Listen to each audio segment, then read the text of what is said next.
Jai Shri Narayana. So we'll review slokas 19 onwards, chapter 16, sloka 19 onwards.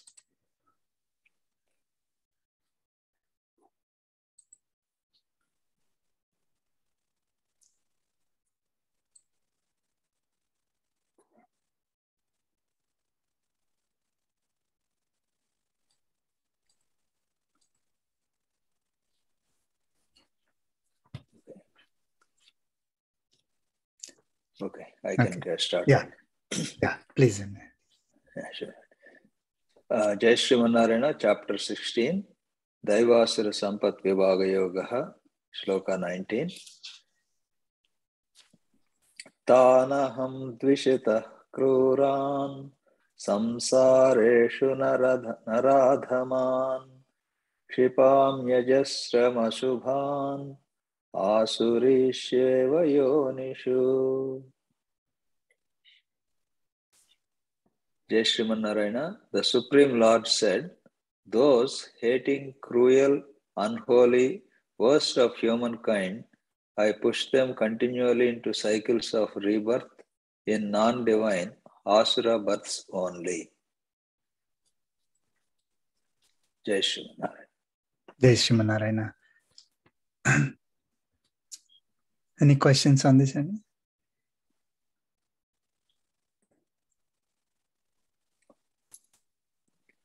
No, but at the same time, Bhagavan is also giving an opportunity for those type of people also to travel towards the right path by giving assurance that if they are willing to change and adopt the scriptures and Bhagavan's message, he made it very clear that they will be relieved from their all their karmic bondage.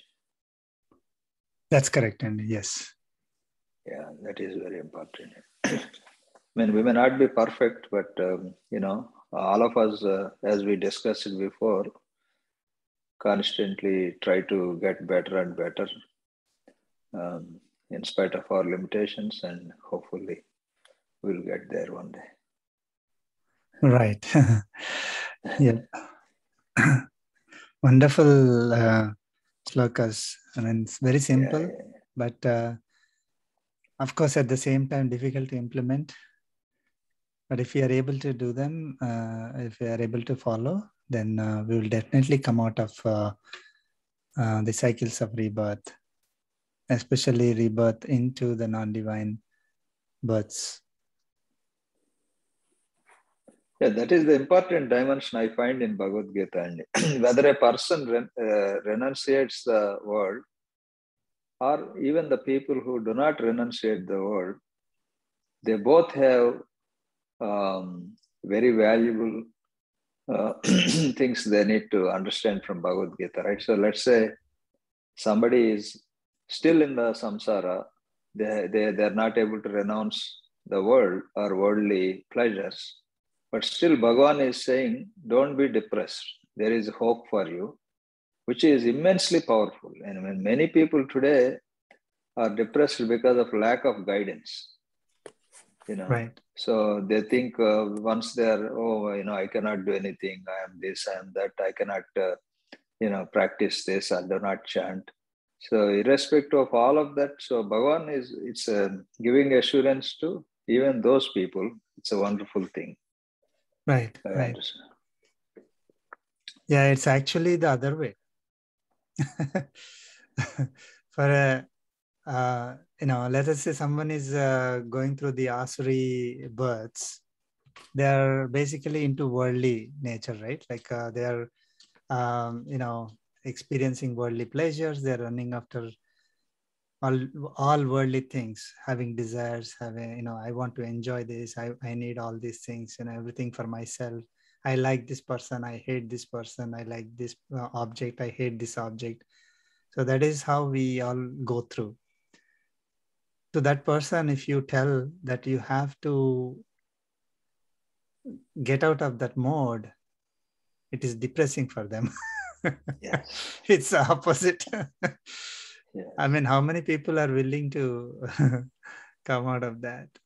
I mean, people, so if we are running in that mode of materialistic, goals and achieving materialistic goals, nothing wrong with those goals, but having desires only to achieve the materialistic goals and then run after them, either get them or don't get them. If you get them, enjoy. If you don't get them, be sad, and then have another materialistic goal, like that, going after all of them, having desires, attachment to those desires and results. That is a normal way of normal person, let us say. Now to that person, if you say, hey, change your attitude, he's saying that do not hate other beings, for example, or do not harm yourself or harm others. Of course, the harming is having a lot of inner meanings. And then follow the scriptures. Don't run after materialistic goals, and do not follow unjust means. All these, if you tell them, they're kind of depressed. But somebody who is depressed because they're already going through that, for them, there is definitely hope. That, as you rightly mentioned, that, let us say someone has committed all these things in the past, and they want to, now correct themselves, either in past, in this current life, or in the previous lives, let us say. And that is the reason why we are, the great thing about this is that if, let us say, we are unknowingly continuing in the path of Asuri Sampad, then there is a reason for it. The reason is that we were probably having the Asuri Sampad in our previous lives.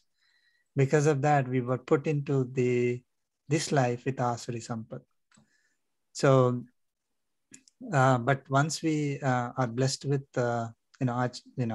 blessed by Acharya with blessings of Paramatma, surrendering to Paramatma, we will definitely be able to make a change. And the change is going to be, if someone wants to really get out of it, it's going to be simple. But if, let us say, they do not have that inclination, it becomes really hard. And initially, it will be hard for those people. And it depends on which stage we are in. So that's why, Lord Krishna mentioned, in multiple stages in 12th chapter. So we can start with Karma Yoga because that is easy, because people, let us say, we are in the mode of setting materialistic goals and trying to achieve them. So we are activity oriented, right? So suddenly you want, tell that person to, okay, focus on the knowledge. It may be difficult for that person. So focus on activities supported by the knowledge. So that is where it starts. So first you need to gain the knowledge on how to do those activities. You will be doing the same activities only, but just that how to do the activities will be the difference. And from there it starts. So as the person starts practicing Karma Yoga, then the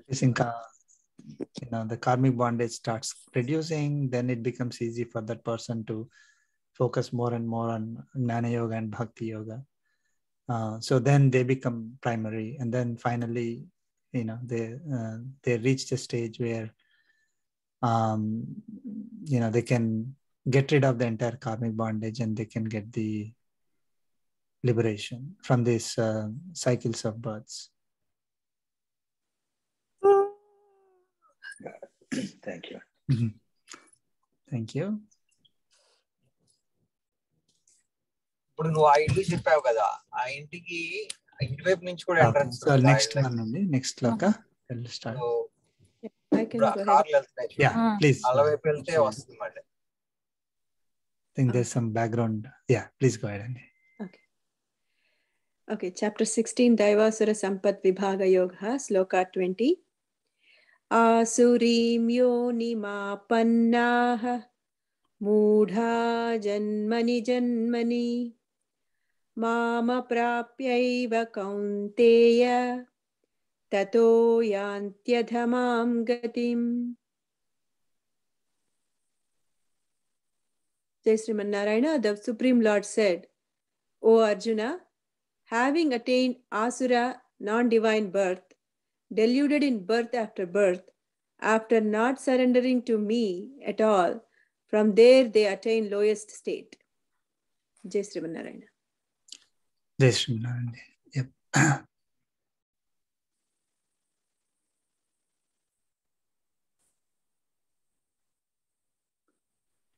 Okay. Any questions on this? And I think similar to the, so basically they do not have the right knowledge. They do not know how to do the activities, and they do not believe in God. I mean, these are the three that are primary reasons why they are non-divine, and they will continue to be non-divine. And then they go lower and lower and lower births. And then they attain the lowest state. Means they continually go down and down and down, right? As long as they are continuing in this path, they'll continue to go down. But when they correct themselves, as Balaji Garu mentioned, like they realize, again, with the blessings of Acharya and Paramatma, they realize that no, this is not, this should not be my goal. My goal is to go upwards. Then they can start making corrections, and then they go upwards. But Dandy, so at individual level, okay, this ego and all plays. Like for example, between two persons or two families, or even between two countries. Mm-hmm. If someone is, say, I know right or wrong is completely a perspective, but say one person is really right according to scriptures or dharma or whatever, Mm-hmm.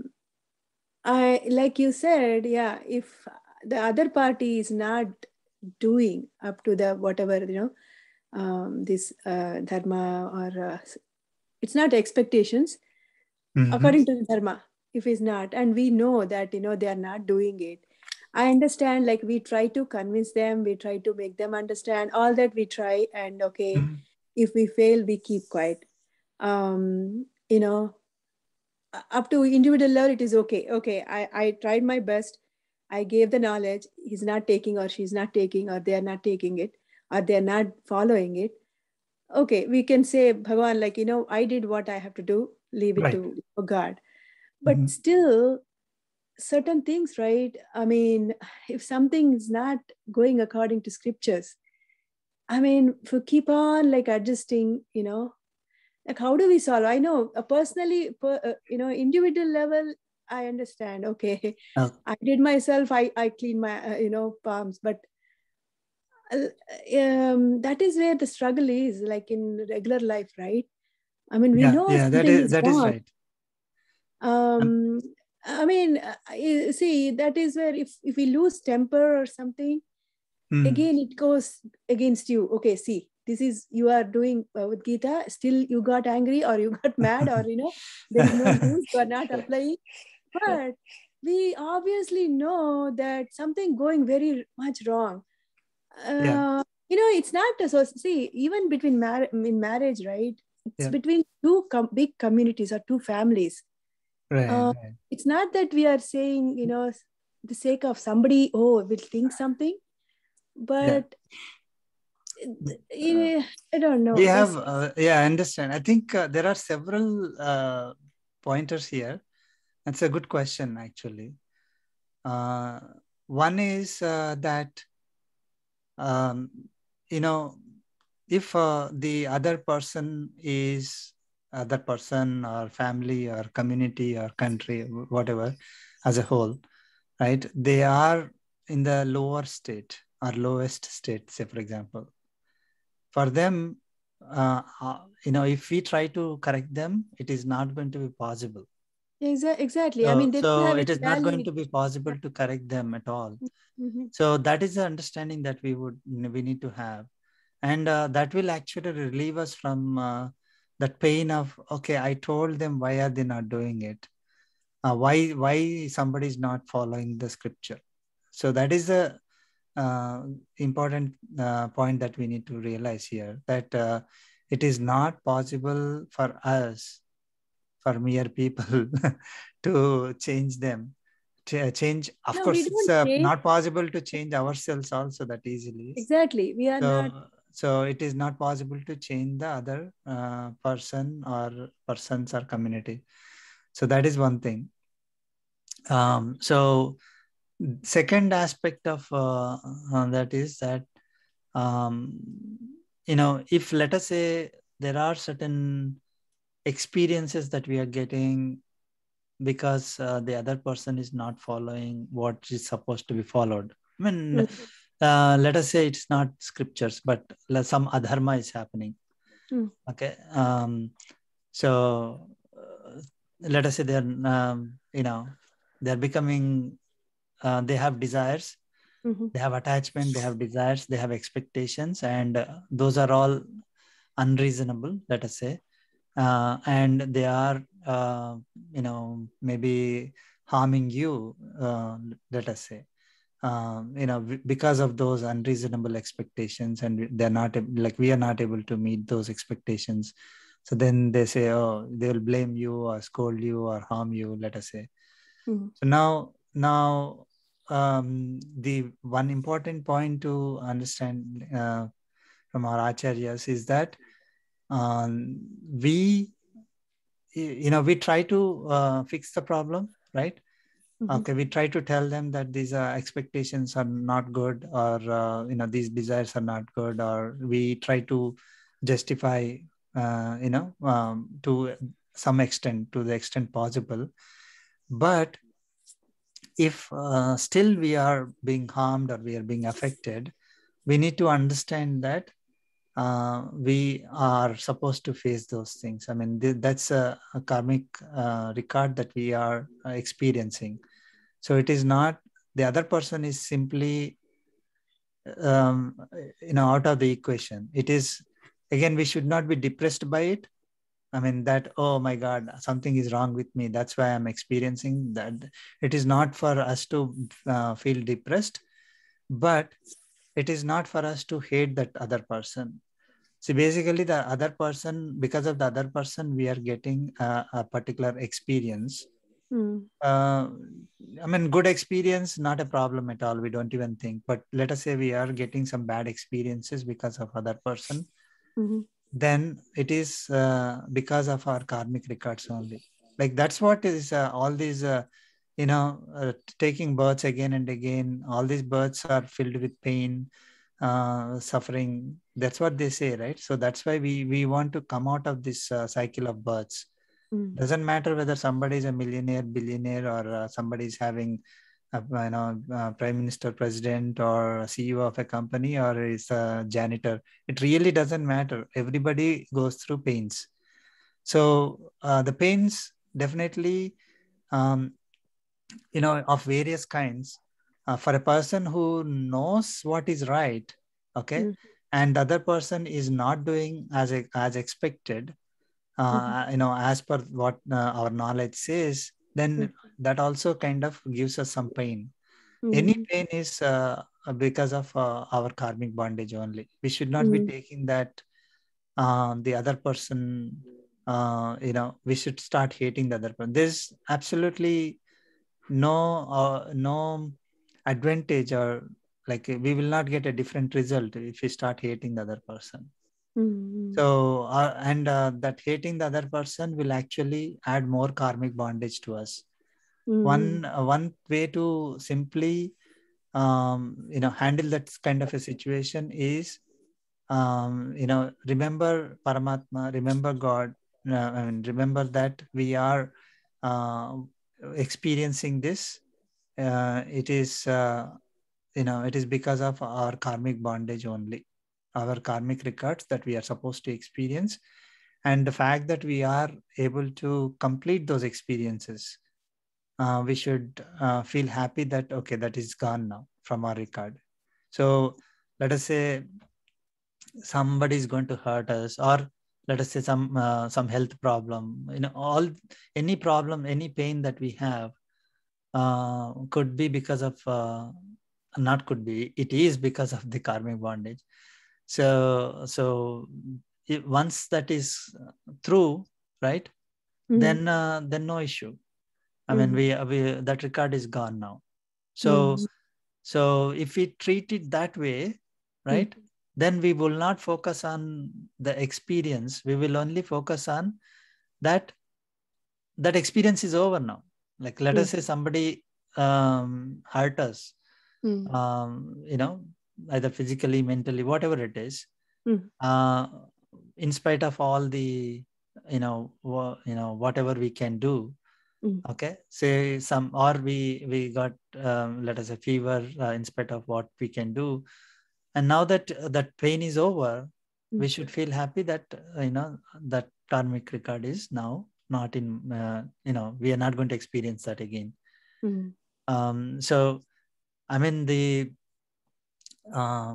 so there is a question, right? Like, a lot of people ask, okay, this person is so, religious. They chant all these slokas every day, and pray to God every day, but suddenly they have some, either financial problem or health problem or family problem. Why is that? The question, so people who are non-believers, right? Those who don't believe in scriptures, don't believe in God, or maybe believing to some extent, but don't know really, everything, don't know the reality. So they will say, hey, what is the, what did you get? You were chanting all these things, you are doing all these things, saying that you will follow dharma and all these things, but you still have a problem. Okay, so the problem is part of our record. And now, by believing in Paramatma, by knowing the three realities, Atma, Paramatma, and Prakriti, knowing Bhagavad Gita, all the concepts that are in Bhagavad Gita, we understand that problem could not be avoided at all, right? There is absolutely no way we can avoid the problem. And by having this knowledge, we can reduce the impact of that problem on us. So if we are hurt by somebody, after that is over, feel happy that, okay, it's over. Now that karmic record is over. Now you can get on with your life, get on with whatever interaction you are going to have with that person. Of course, if that person is, person or a thing, let us say, for example, we got impacted by something, and if we unknowingly, but now that we have knowledge that that person or thing is going to continue to hurt, if we are going to interact with that person or thing, then we will use our knowledge and be away from that. That is the intelligence that we have. But we will not be like always living in that experience. That experience is over now. So that way, we should take that we are, it's over and we'll be happy. Now, that comes to our mind immediately, say, why did this person do like this, right? So then it is because of their, the whatever asuri sampad they may have, and they are going through those asuri, these asuri births, right? Non-divine births. They are going to have all these qualities that we like. They are going to start hate people. They are going to have desires. They are going to have, they're running after materialistic things.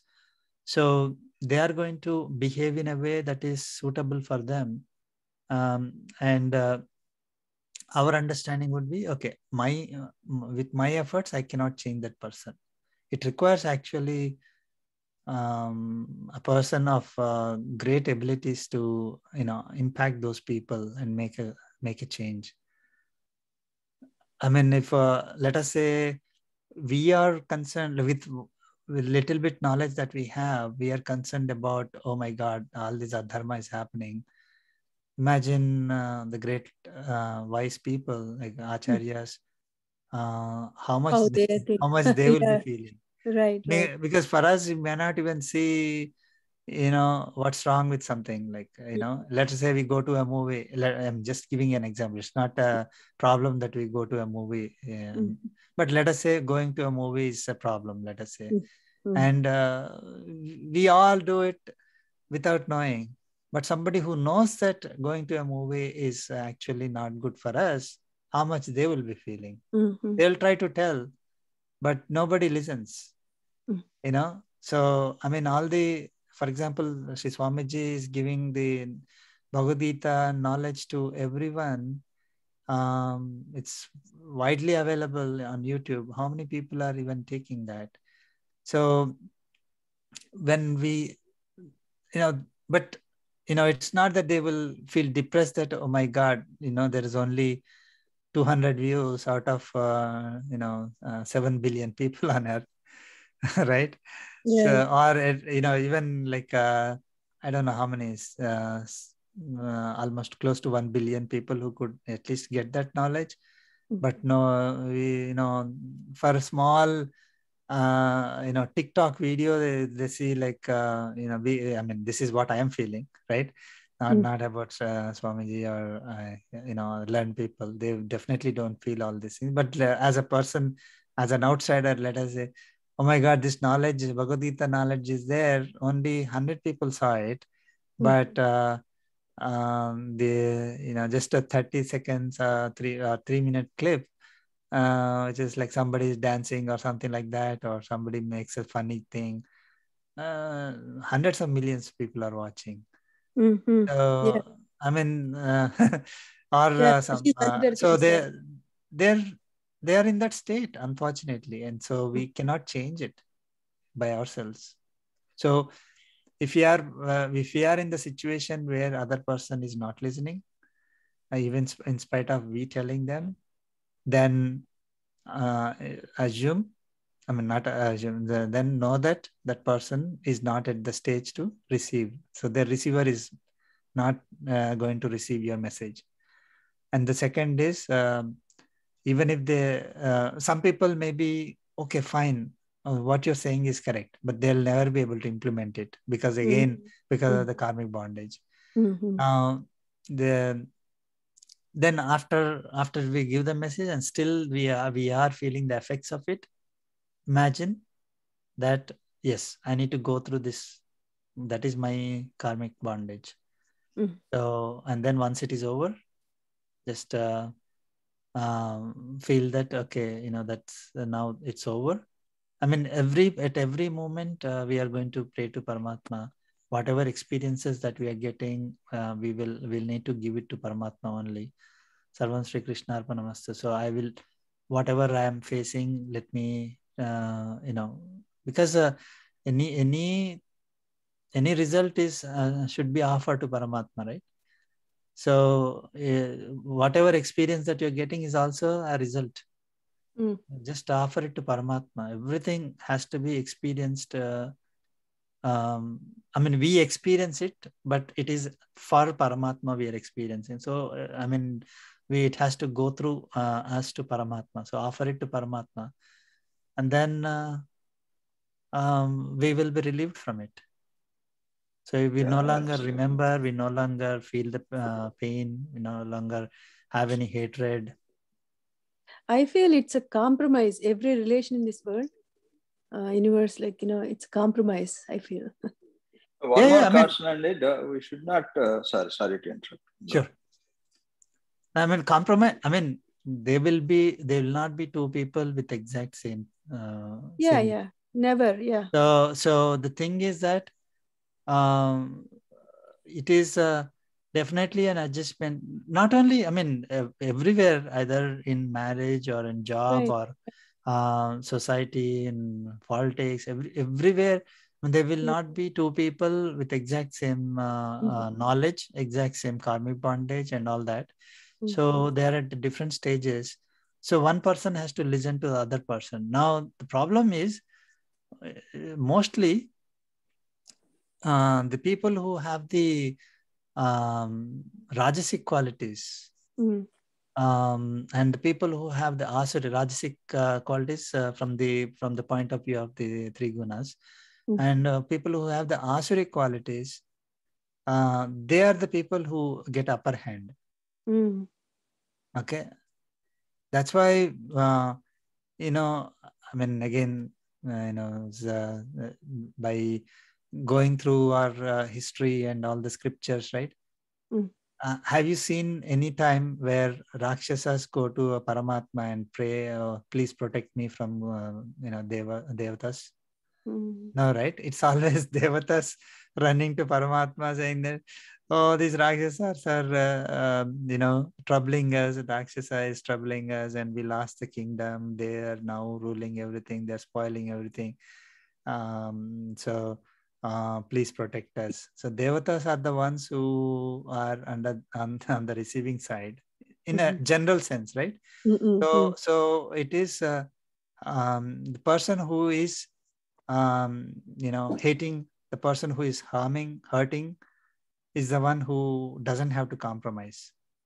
Right. That is how, unfortunately, that will appear like that.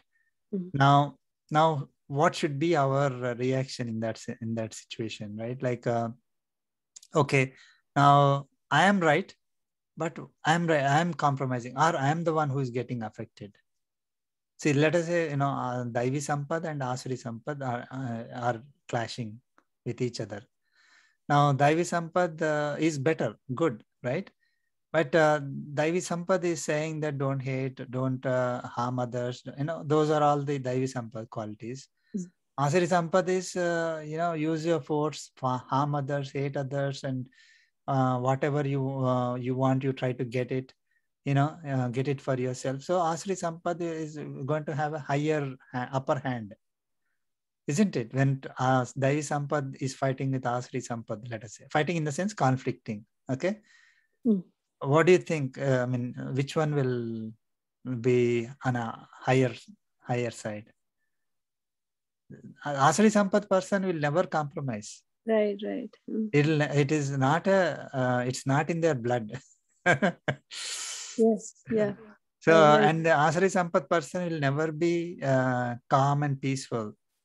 I mean, even if they want to be calm and peaceful, they'll try to make sure that they will provoke others. Yeah, they will use that to,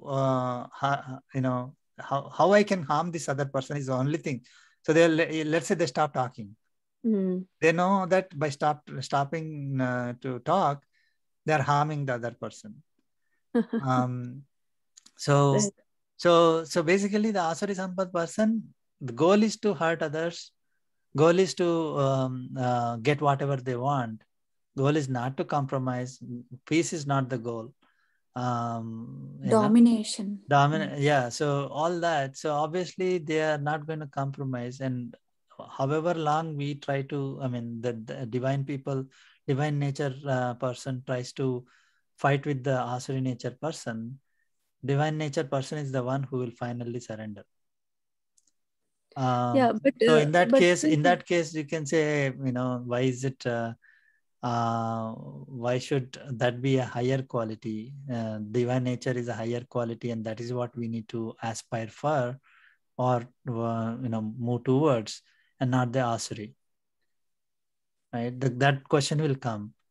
I mean, if two people are fighting, the person who is adharmic is winning and dharmic person is losing, right? And then it is foolish for the dharmic person to be dharmic, right? So now that is the classic question that everybody gets. Like, if I am sattvic, then people will run over me. People will take advantage of me. That is a kind of feedback we get, right? I mean, of course, we also feel. So now, so the question is that, what is that we are fighting for? Is that we are fighting for materialistic things? Then, then it is, should not even bother. We shouldn't even, I mean, the divine nature person doesn't have that as a goal, right? So it's not like a compromise. It's just that they don't care about it. So let us say, I mean, I have $1 million and anyway, I don't want to use it. And somebody comes and wants to take it. Okay, take it. I mean, there's no compromise. It's not like a compromise we are giving it. So we want them, if it is a materialistic thing, that is what the non-divine people are fighting about. And divine nature person it's not their goal. Then they will just leave it. Now, so that is one thing. Second is that if the clashes on the scripture itself, like non-divine person doesn't care about scripture and forcing the dharmic person or divine person not to follow the scriptures, then is the question that is a tough part to accept. I mean, that is where it will be a clash. And we need to, I mean, take all the steps to follow the scriptures, pray to Paramatma to give the strength to follow the scriptures. But in case if it is going beyond, then at least we tried, and then that would be a compromise. And but again, pray to Paramatma that we will not be in that kind of a situation in future, that we will be able to follow what we are supposed to. Yeah, agree, sir. Completely agree. Like, I mean, now at least to myself personally, right? It doesn't bother me, even if, like, as long as I'm following dharma or right thing. Losing, it's not occurring to me. Like, I never consider, oh, I lost. I'm not getting that kind of egoistic thing or anything. Right. Even this compromise, yes, it's compromise good for us. It shouldn't depress anyone.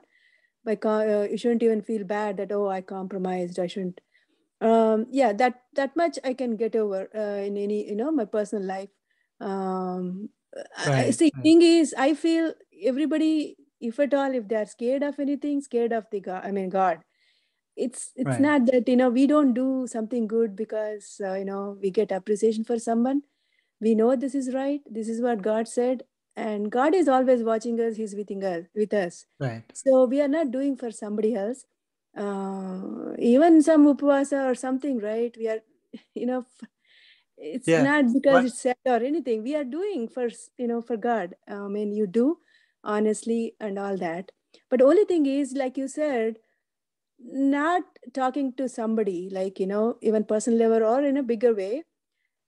You say Asari Sampath, if you keep getting this unpleasant feeling by meeting an individual or a group of people or a community, anybody, I don't want to go through that. I don't want to hate anybody. So I just want to avoid and don't bring them into my thoughts. So I feel that is not a Asari. I just, okay. Just no. Okay. That. So let it. So if the intention of not mixing with those people is to protect ourselves, not to get into those situations, right? Then that is good. Yeah. But if the intention is to harm others, hurt others, then it is Asuri Sampath. So we need to see. I mean, at every stage, are we hating or harming others? Then it is Asuri Sampath. Are we protecting ourselves? Then it is not Asuri Sampath. Right. So and protecting ourselves, protecting our dharma. We are. I mean, if we let us say, go and talk to them and be like them, and we are not able to follow our dharma, then it is a problem. So let us say we are not going and meeting them, but we are doing our dharma, and they are feeling bad about it. I mean, we don't have any intention. Like we didn't go and meet them in order to hurt them. Right? It is to do our duties properly is why we did not go. So in that case, we don't have to feel bad. Yeah. And unfortunately, when the society may not view it that way, because they may not have the right knowledge, may not think, oh, what is so great about your duty? Why are you doing all these things? So but we have to live with it, because not everybody is the same level. So I mean, if you take the examples from Mahabharata itself, Arjuna and Duryodhana are two different levels altogether. And Lord Krishna was there at that moment, and still he had to live with it. Person who knew everything, he was able to continue. And Duryodhana, of course, Duryodhana was angry. I mean, when Lord Krishna went for this peace treaty, right? For before the war. So then Duryodhana asked Lord Krishna to come and stay in Dushasana's house, I think. All right, and so Lord Krishna said no, and Duryodhana was really angry. I mean, what can Lord Krishna do? Of course, that was his intention. Lord Krishna wanted to make him angry, but he can't. He wanted. So the right thing for him to do is to go to Vidra's house. He did that, and then Duryodhana was unhappy. And let him be unhappy. It's because of his. Imagine it is his karmic bondage, and that is forcing him to be non-divine, and he's going to experience those things, anger and everything. I mean, it is it is not our duty to suppress that anger and forget our duties and do whatever is in their wish. So a weak person would go and submit to the desires of non-divine people. But if we are strong in our, like, that is where the next chapter will come, right? If we have the faith, that is a faith conviction in what is our goal, what we need to do, then we will not succumb to those pressures. We'll not go and then be unhappy while doing it, be unhappy after doing that. I mean, we may have to face some situations, let us say in case of that situation, Duryodhana tried to imprison Lord Krishna later because he was so angry. Krishna was so powerful, so he could come out of it, but we may not be powerful enough for somebody, and we may have to face some of the problems. So but still, we may go through that, and the way we have to treat those experiences, bad experiences, would be that they are because of our karmic bondage we are going through. We didn't do anything wrong. We did the right thing. And because we are facing these bad experiences now, it is because of the karmic bondage that is in store for us to be experienced this in this particular birth. And we got rid of it now that, now that it is over. Yeah. Okay, Andy. Thank you. Thank you, Andy. Good question. Balaji Garu, you were saying something. No problem. No, I was going to say, my experience, we have to be a little careful when we are in spiritual practices. The reason being, see, we are, to Ushagaru's point, okay, we are studying Bhagavad Gita, we are not supposed to be upset or get angry. In general, we are held to higher standards, right? So, for example, we are practicing yoga or spirituality or, in the service of God. But however, remember, it is all in our mind. The fact that we are showing anger doesn't mean we are hating the other person. So, and people, for example, once I was eating with spoon in one gathering. One of my relatives commented, "Oh, you are a yogi and you are eating with a spoon." Well, you are yogi in your mind. You don't have to show off. So that is very important to remember. Otherwise, what happens is we will always have this conflict in mind. So we are renouncing the world, the krodha, kama, all these things in our mind. It doesn't have to appear in our actions.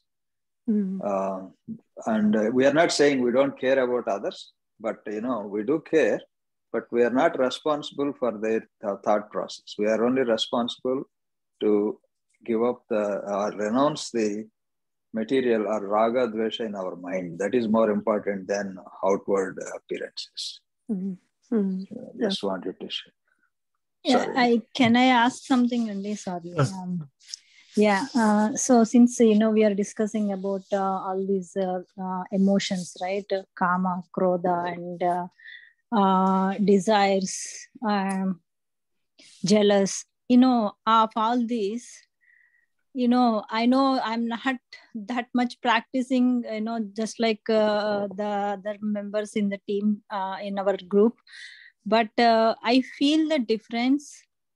And I feel like okay, I learned something, and I'm good with handling those things. But recently, I felt like I'm having a pain, like the sequences that are happening, and I'm going through a pain that this should have happened, this should not have happened. So that kind of pain, it's pulling me down. So that is also, I don't know, when I able to overcome the other stuff like jealous, definitely, and anger and other stuff, I should have overcome this also, but I did not overcome this. So I don't know what else I can do. As Balaji Garu told other times, right? Yoga and meditation and Anulom Vilom. Those are also I'm doing, but still, these days going through some kind of pain. Yeah, I mean that's a good question, Andy. I mean it's a very related one. So basically, when we don't know certain things, we are completely happy with those experiences, right? I mean, when we don't know, so let's say, for example, we are not able to, our tongue is not able to taste, let us say, okay? I mean, we can eat anything.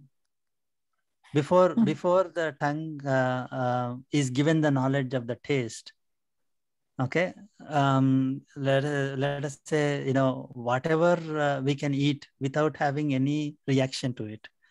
But once the knowledge is given to the tongue, then everything that we eat now starts, this is sweet, this is hot, this is cold, this is, all those things will start coming to us. So the knowledge that you're gaining right now is now giving you that intelligence, that how whatever is happening now, you're able to see, is it right or wrong? You're able to discriminate. See, that is the first thing. First is to correct ourselves. Like if I'm, let's say the tongue example, right? If I'm supposed to eat only the sweets, for example, and earlier I was also eating spicy food. Now, because there was no knowledge for the tongue, so I'm eating everything. Now, because the knowledge is given to the tongue, now as soon as I eat, I check, okay, this is sweet or not. Now, I eat only the sweet, and then I can get rid of the spicy thing. So that is from our point of view. Now, you also know that the person next to you also supposed to eat only sweet and not the hot thing, so or spicy thing. So now you have the knowledge, so you know this particular food is spicy, and that person is eating that, and then you feel it. Hey, don't do that. Earlier you were not telling that person because you don't have knowledge, and the other person doesn't have knowledge. Now, because now we got the knowledge of the taste, we are able to recognize that, that particular item is spicy. And now you're telling the other person, don't eat that spicy thing. But the other person doesn't have that knowledge still. So for them, whatever you're saying looks like, what is this guy talking about, right? I'm able to eat it. I don't see any difference. And the second thing they will say is, oh, you were doing it all the time, and now you're telling me. So you are hypocrite. So that's what they are going to say. So first and foremost thing is we correct ourselves. This knowledge will improve us. The second is that, yes, you are saying that this when something is not going right, it is kind of paining you, right? Mhm. That is because of the knowledge that you have right now. That knowledge is telling that, oh, whatever is happening is not good, right? So now you need to handle that situation. How to handle that situation is all embedded in Bhagavad Gita. We are understanding that exactly like in this slokas itself, that there are people like that. You can't change them. You cannot change that. I mean, there's no reason for us to feel the pain or bad or things like that. I mean, there is no way we can change it. Even God cannot change it, doesn't change it. Let us say somebody is non-divine, okay, he's going through the entire non-divine nature in one lifetime. Even God himself is putting that same person again, I mean, that Atma into another non-divine birth only. Okay. So it's not like God is automatically deciding, okay, now you can change it.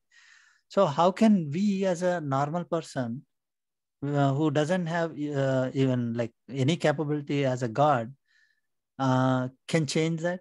We cannot change it. So there is no need to feel the pain. Once we have the knowledge that we cannot change it. Let us say, I mean, like, somebody in Olympics, they're able to lift 500 kgs. I mean, I don't feel any pain that I'm not going to live. I know, I mean, I'm not even going to try it, first of all. So, because I know that I cannot do it. So by having this knowledge, you will understand that you cannot make somebody to go from non-divine to divine, or somebody to simply accept your reasoning, because there are so many blocks. It's like they will fight so much to not get this knowledge that you not follow you, basically. So when you see the something bad happening in the society, I mean, you may not even be telling that person. Like, let us say some president is doing not well, or prime minister, I mean, somebody is not doing well, some community is not doing well. That's atrocities that are happening. I mean, we can only pray to God that God, at least don't put me in those situations where I have to face that. I mean, I want to come out of, I mean, I want to be liberated from, at least from ever facing that kind of a situation. So don't feel bad or the pain. I mean, the pain would be to the extent that we don't want to do it. That is good. But pain beyond that is useless because you cannot change it. Okay. So we have to offer to Paramatma and say that, God, relieve the pain. That's all. We cannot make any change. Only he can do it through whatever means he has. Either again, paritranaya sadhuna vinasaya. So he may do whatever he wants. And then relieve the pain, whatever pain that we may be feeling. It is not for us to feel the pain and suffer. Yeah, I was thinking in mind that hundreds of times, like Om Sri Krishna Parabrahmane Namaha and Sarvam Sri Krishna Arpanam. As soon as I go to bed and as soon as I raise, I get up in the morning and sometimes in the middle, but this kind of thing, I was thinking, why when I able to control the other emotion, this one, why it's still bothering me? It shouldn't. It's not that much. I should I should feel bad for it, but still I have that expression that I know I'm not feeling well with that that pain. that the things happens to us, why. So that kind of as I said, yeah, I mean, that is definitely actually good. One way it is good, like wherever you can make a change with that feeling, right? That feeling is going to now impel you, or it's like force you to take some action which is good for the society, let us say. I mean, that is otherwise you won't do it, right? Like, for example, what motivates a person like Mahatma Gandhi to go and do all the things that he did? I mean, there's something that forced him. He wants to do some good for the society. Again, all the acharyas, I mean, they could simply meditate on their own. They don't have to try to change the entire society and all that. So, but they are taking actions to really help everybody. So if we are feeling that I need to do something, and it goes to a stage where now I have to take some action. That action is to, again, with the blessings of Paramatma, whatever knowledge that we have from the scriptures, we try to not be selfish and motivated for our own selfish reasons, but live for the society, do good for the society. No matter how much hardships we may face, we are definitely going to face hardships, because not everybody is like that. So in spite of the hardships, I want to do it. If we have to do it, then there should be something internally that is kind of impelling us to do it. I mean, forcing. I mean, we cannot control ourselves. Like, I want to do it, like a mother taking care of the child. There's no, I mean, so I want to do it. Okay. I mean, I'm going to face problem. I don't care, but I want to help the society or, the world. So yeah, I mean, that is good. Again, that pain, if we are able to translate it to the action, that is excellent. But if the pain, but not able to take action and then suffering internally, it is like have limited or no use. So yeah, I mean, it is good. I mean, don't feel bad about it. It is good. Let maybe one day you may have you may be able to take some good steps to address whatever problems that you're feeling. And again, it's not that we can change everything with our actions. We can only act. Again, karma yoga, right? So we can only do the action, and whatever Paramatma gives us, we should be ready to take. So but action is our duty, so we will take that action. And if society is getting better, it is because of Paramatma. If not, it's not our problem. Sarvam Shri Krishna Arpanamas, as you rightly said. Okay, Andy. Thank you. That's good, Andy. Thank you.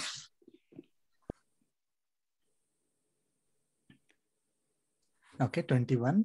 I can go ahead. Yeah, please. Chapter 16, Daivasura Sampat Vibhaga Yogaha, Sloka 21.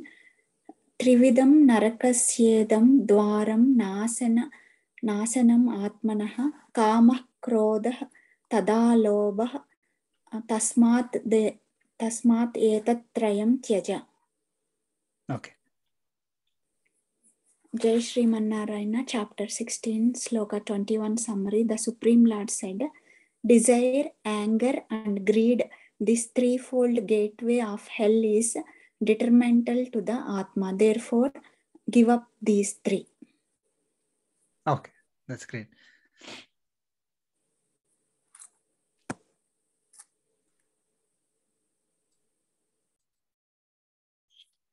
Okay. Any questions on this, Andy?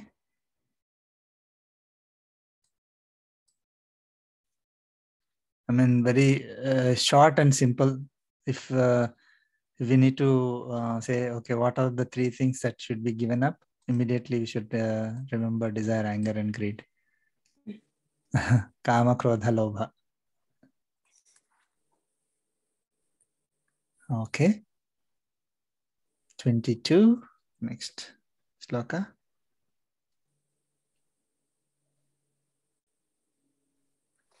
I can go ahead and yeah, please go ahead. Thank you. So one question only. So Sure. so in among all of the asuri qualities, these are the first three items we should make sure we are giving up, right? Kama, Krodha, Lobha, or Yeah. how? Yes. Okay. I mean, this is like a foundation. Yeah. I mean, if you don't remember like those 20 things, I mean, they are kind of all based on or related to, linked to these things. So if you are able to address Kama, Krodha, Lobha, then other things are all falling in place. Okay. Of course, we need to know all of them, but we can start with this. I mean, start even before desire is the attachment, and before attachment is thinking about materialistic things. So the what is that? Second chapter, Dhyayato Vishayan Pumsaha. So basically thinking about Vishayas, that is objects of our senses, the comforts, materialistic things, right? So that is thinking about them slowly makes it an attachment to, okay, now, and then we start thinking more and more. Then it becomes a desire. Oh, I need to have a car. I need to have this. I need to have that. And then from there, desire becomes anger, and greed is related to it, right? The desire becomes multifold, kind of, right? Becomes greed. So all these primary root causes thinking about the Vishayas. Now, why do we think about the Vishayas? Is because we do not have the goal set. Our goal should not have been the materialistic things. Our goal should be self-realization, God realization. So because we we didn't know that, and we start focusing on the goal being materialistic things, then we start thinking about it. So that's why it is important to know what is our goal.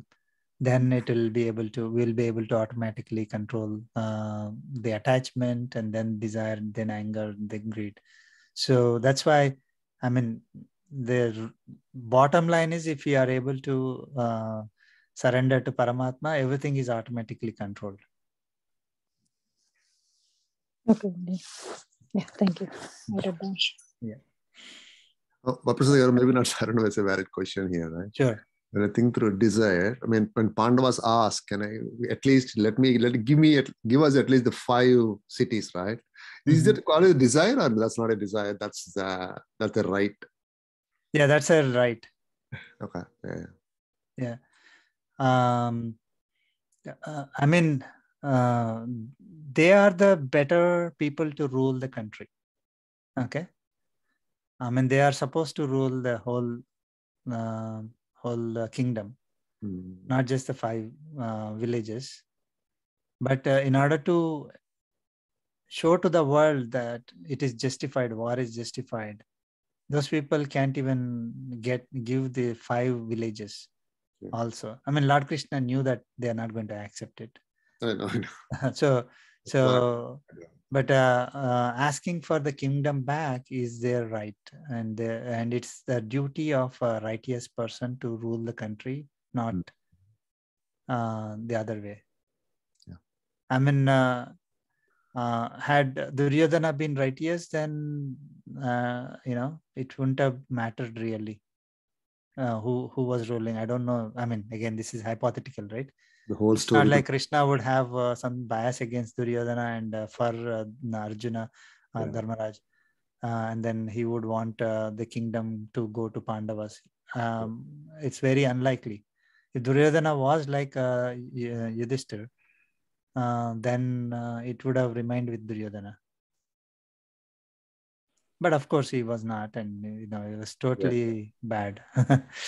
Of course, if Duryodhana was like Yudhishthira, he wouldn't have even asked for the kingdom. There He won't would be have given it. Bharatam, I think.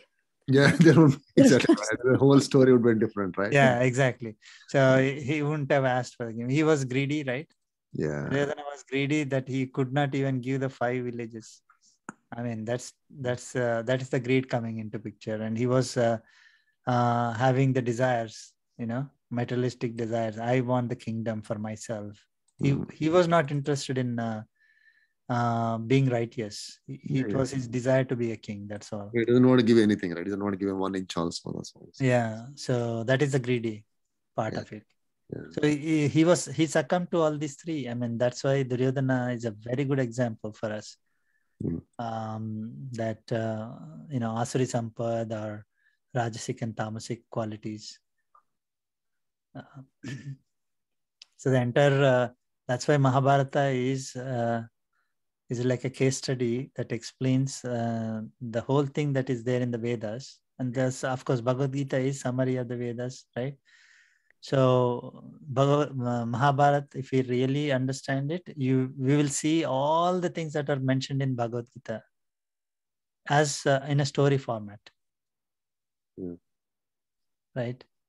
So one who understands Mahabharata very clearly and analyzes it, they would get the knowledge that is in Bhagavad Gita. Yeah, I agree. Yeah, I mean, unfortunately, we haven't. I mean, we read some stories here and there, but I don't know. I mean, they are sometimes they are not authentic translations. You might have seen some movies. They are like dramatized and maybe even incorrect the representation of what happened in Mahabharata. So, but if we had, if we got the correct knowledge of Mahabharata, of course, Bhagavad Gita is part of Mahabharata. So if we had the right knowledge of the entire story, as it happened, including somebody giving the analysis of the characters and everything, then we would be much better off, as an individual, as a society. But unfortunately, that is not being done. Right. I mean, if you see, right, from Treta Yugam to now, it was said, right, like in Treta Yugam, the good and bad is other side of ocean, like, like Rama and Ravana. Then coming to Dwapara, it came to between 2 families, Pandava and Kauravas. I think it is getting worse and worse. Coming to Kali Yugam, person himself, in himself, he has both bad and good. Yeah. I think that's why, more problems. I think nobody, I mean, it's yeah, I mean, it is documented in Mahabharata on how the Kali Yuga as it proceeds. Right. Yeah. Will be like how people will be, how the environment will be, and all that. Right. What we are seeing is only like a small percentage of what bad we are going to see. Of course, we will not be there for that many years, but in a future life we will be experiencing if we have to take the births again and again. And hopefully we will not. I mean, that's a goal. But it is already known like how it is going to be. I mean, how people are going to be like they don't even. I mean, now at least some bonding is there in the family, and they don't try to do bad at the family level. But I mean, of course, there are some instances here and there, but as it proceeds, then they won't be like everybody is fighting for their own, unfortunately. But yeah, you're right. I mean, it's becoming worse and worse, and it'll become even worse. Yeah, scary. That's why when you try to do something, right, thinking that and hoping with a hope, a small change we can bring it, by saying something, it doesn't work. I know. It's not that we are Mahatmas, we can change, we can broom everything, clean this society. But even in that practice, like you said, finally, like even Ranigar, the way her experience, finally it comes to our peace of mind, right? It hurts us. Yes, I mean, Gita is fortunate that we have the Gita's help. Somewhere, at least, we are trying not to hurt ourselves, move on with lives. We cannot change. That's what I feel. But yes, we cannot. I mean, Lord Krishna, that is the reason why we think that he covered this also. I mean, he need not have said this about the non-divine qualities and all that, right? And he said non-divine person will continue to be taking birth again as non-divine only. And so there's no way we can do any change in the middle.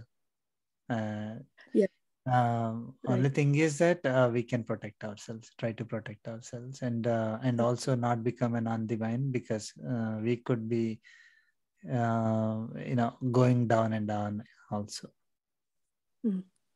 And another beautiful thing that you gave, sir, right now, even though it's a pain, at least like you said, right, that pain is because now we know more what is right and wrong.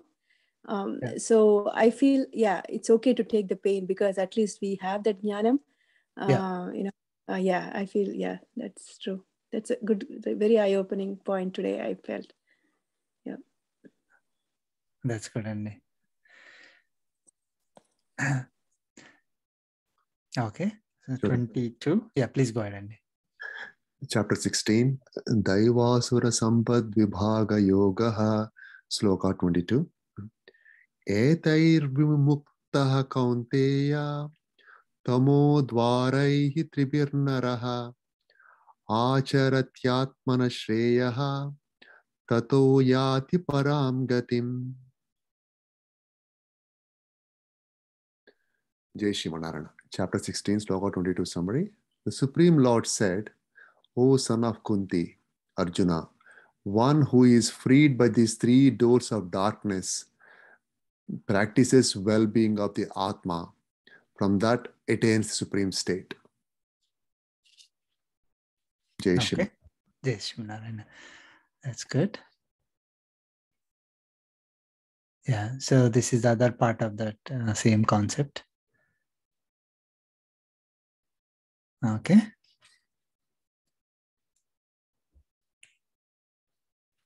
Next sloka, Andy, 23. Yeah, I can go ahead, Andy. Yeah, please.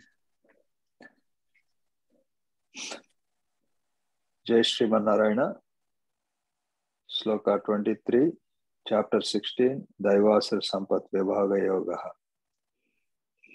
Tasmat Shastram Pramanam Te. 23. Shastra Vidhi. Oh, sorry. 23, yeah. Yash Shastra Vidhi Matsrijya Vartate Kamakarataha Nasa Siddhima Vapnoti Nasukham Na Param Gatim. Jai Sriman Narayana. The Supreme Lord said, whoever acts according to one's own will, driven by desires, discarding rules of the scriptures, that person neither attains perfection, nor happiness, nor supreme state. Jai Sriman Narayana. Jai Sriman Andy.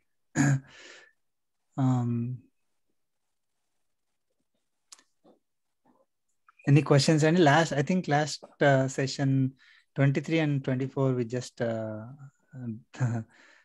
it very quickly. Kind of this is summarizing. I mean, going back to the purpose of this particular entire chapter.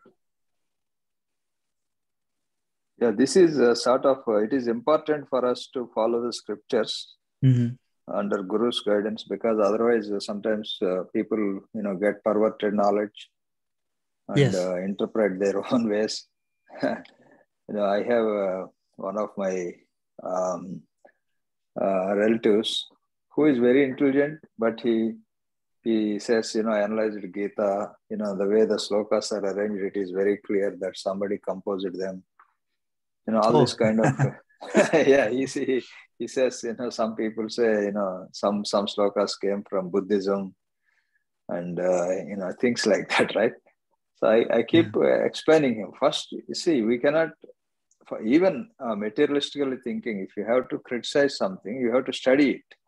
Because, we cannot criticize, for example, other scriptures because we haven't studied. Yeah, but yeah, that's correct. I think this is very important, Randy. Yeah. But he should have whoever is said has to have a proof, right, Andy? And not that we want to argue with that person. If you are saying something, you should have what happens is they take the superficial meaning. For example, this Kulavyavastha or Chaturgunam Maya system, right? So they say, this is where a particular community has created this division because they wanted to get benefited. Because they are not ready to absorb the knowledge. Right. That is the problem. And of course, we also do sometimes mistakes. There is a thin line of difference, right? So we are expected to question and get clarified. We should not blindly, go on reading something because we will not understand that. Right. But on the other hand, there is that thin difference where to draw the line that, we don't misinterpret it and do it in our own way, that type of thing. Right. True, Andy. That's true. Because even this classes, right, Bhagavad Gita or Vedanta class, it's already proven knowledge. It's not that we are asking questions to challenge anything, but just to know, Yeah, I mean, there, the concept is there, the principle is there. Exactly. And they need to know how to apply it. Right. Yeah. Right. So, and application is not going to be there, of course. And that too are personal application. Like, today, how can I apply in my own situation? I mean, all that will not be there in Bhagavad Gita. And a learned person, yes, Acharya will be able to convert it to the current day situation and explain it.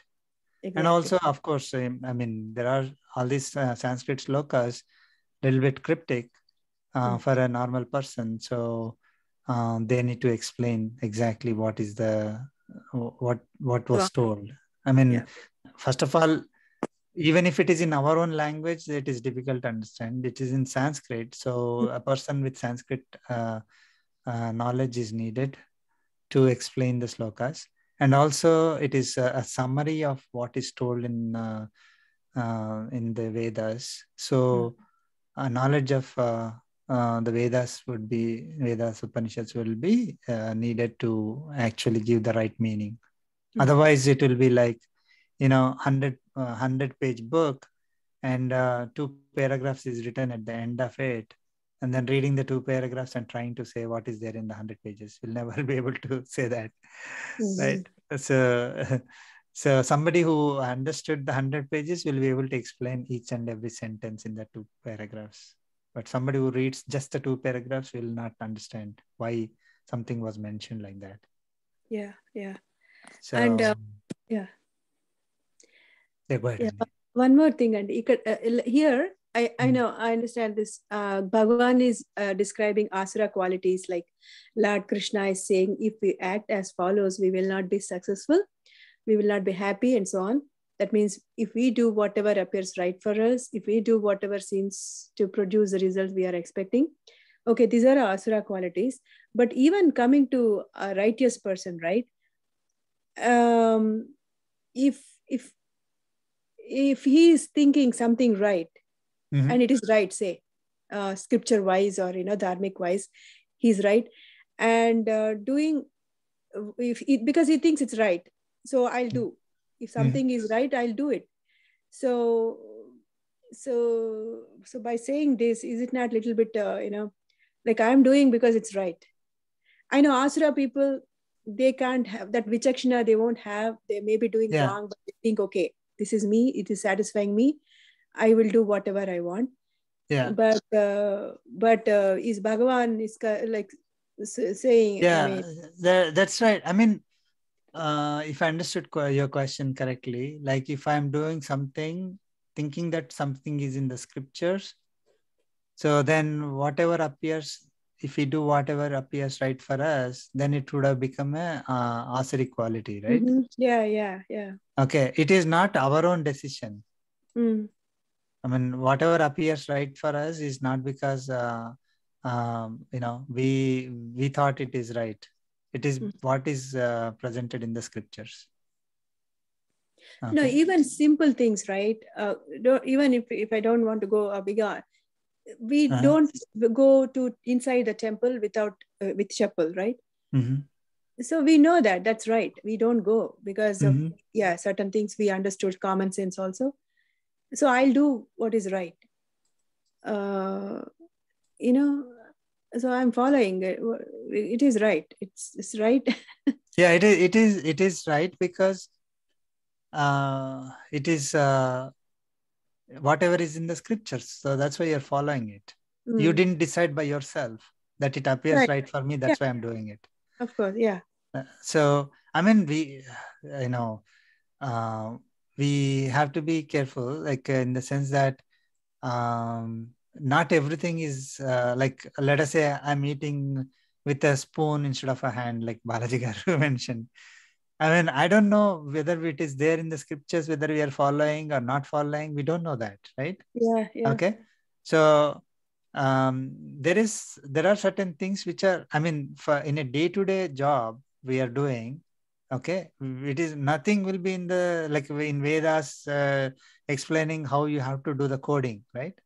Okay. So based on what our knowledge that we are gaining, that we do, there is no issue there, right? I mean, I have to write a design document and then I have to do the coding, let us say. I mean, is it there in the scriptures? Oh, if it is not there in the scriptures, then I'm doing it. So am I doing something asuri thing? No. See, there is that part is purely like a day-to-day job. How to make pots, or how to do a curry and all that. I mean, it is based on there will be scriptures for that also, and we follow them, then it is fine. But what we are talking here, right? I mean, the most important thing is that, okay, whatever appears right for me, I will do from the higher concepts, right? I mean, I will do yajna, for example. Okay, I will do whatever I want. Okay, I want to build a temple. Okay, there's there's scripture for it, how to build a temple and all that, with where to place the deities and all that, how that entire process has been documented. But I feel like, why should I do all those things? I feel, okay, this deity looks beautiful, or I will get more donations if I do this, then let me do it. That is doing whatever is right for us. Okay, and ignoring the scriptures. When scriptures clearly told that this is how you are supposed to do yajna, this is how you are supposed to do this dharmic activity, or temples and all these things, we have to follow it. Not if you don't follow it and still build the temple, it is useless. That is exactly what Lord Krishna is saying. I mean, it will come later also. Okay. Now the other one more thing is that harming others, for example. Okay. I mean, the scripture says that, Bhagavad Gita is now, we know that our scriptures say that we should not harm others or hate others. Now that's what Bhagavad Gita is saying. But, I need to win. In order to win, I need to hate others or harm others. That is going against the scriptures. Okay. Not talking about other things like, how to, whether you turn on the stove after putting the dish or before putting the dish. That's those kind. I mean, I'm giving some example. Those are like immaterial. Those are fine. I mean, but there are certain things which are very clearly what is documented in scriptures at a bigger, higher scale, right? I mean, which makes a lot of difference, right? I mean, by harming and hating others, we are committing sins, or we are getting karmic bondage. Now, that same is not the case for, when you do the coding without testing and then you do a release. It doesn't, those things really don't matter, right? So the cases where it really matters, where we are thinking that we are going to get our karmic bondage cleaned, saying that, okay, I need to do this dharmic activity, I need to build a temple, I need to pray to God, or I need to do the yajna because I want certain result. And if you don't follow the scriptures, then it is asuri quality, non-divine nature. So there, that is the context where this is mentioned, not like other smaller things. Okay. We are motivated by the results to satisfy our desires. Like scripture clearly says that you should not do that, but we want to do it because it is fun. It is giving comforts. Right? I feel like I'm winning, and then other people are recognizing me, they're praising me, so I like that, so let me do it. Again, that is right for me, so let me do it. So those are all the things that will not give us the right results, will take us down. We will not be able to follow the path that we are supposed to follow. And it will not only hurt us, it will hurt others as well. All that will be counted against us, because we are, hurting the entire family or society or, the world. Yeah. So it's a bigger sin.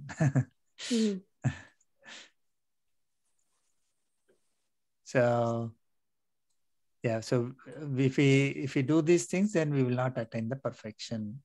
Perfection is that we are able to, let us say, I want to focus on Paramatma. Can do that. If we have, if we don't follow the scriptures, and we are driven by our own desires.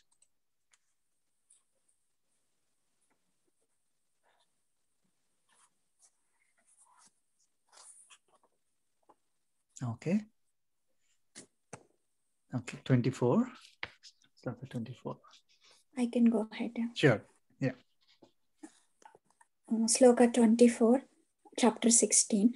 Tasmat sastram pramanam te karya vyavastita jnata sastra vidhanoktam karma kartu miharhasi. Okay.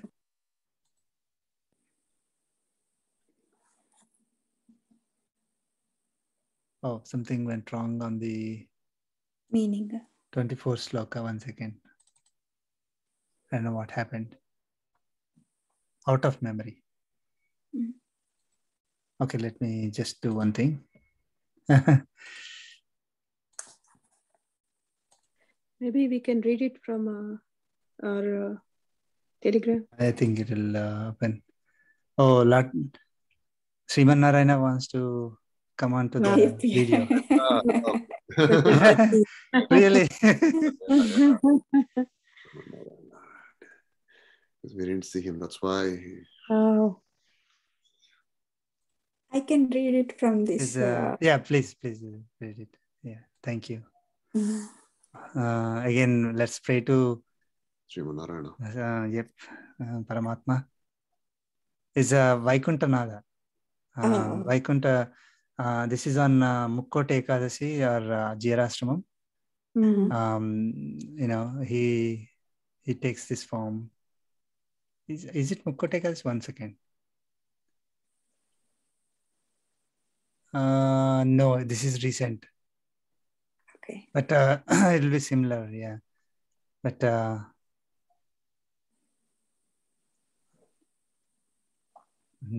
Sriman Narayana. Jai Sriman Okay. Narayana. Yeah. Okay, I can go ahead. Yep. Chapter 16, Sloka 24 summary.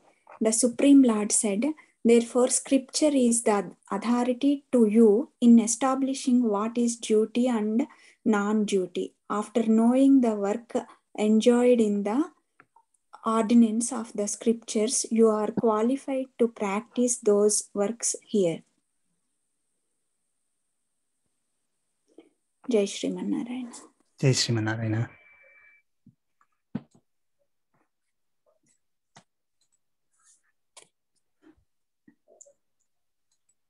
Okay, so scriptures are authority for us is very, very, very clearly Lord Krishna is saying. So, I mean, Lord Krishna at the beginning of Bhagavad Gita, in the initial chapters, he said, I'm telling what has already, what is there in the scriptures, right? Yeah, and what I already told, yeah. Yeah, so it is not like something that Lord Krishna wants to promote himself as, let us say today I'm doing it. Let us say I'm writing something, I'm saying something, I want to promote my own, this is my own thought, you should follow. And then it is to promote myself, right? I mean, it is, that's how it is, right? That is how all the,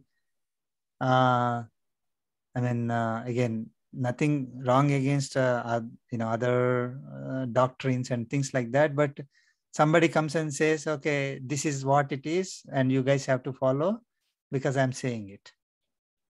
And then everybody will put that person's name and then follow it. It is not like that. I mean, of course, whatever Lord Krishna is mentioning is there in scriptures. And he's not saying something that is outside the scriptures. He clearly is saying that scriptures are authority. Okay. So it is not like I am the authority.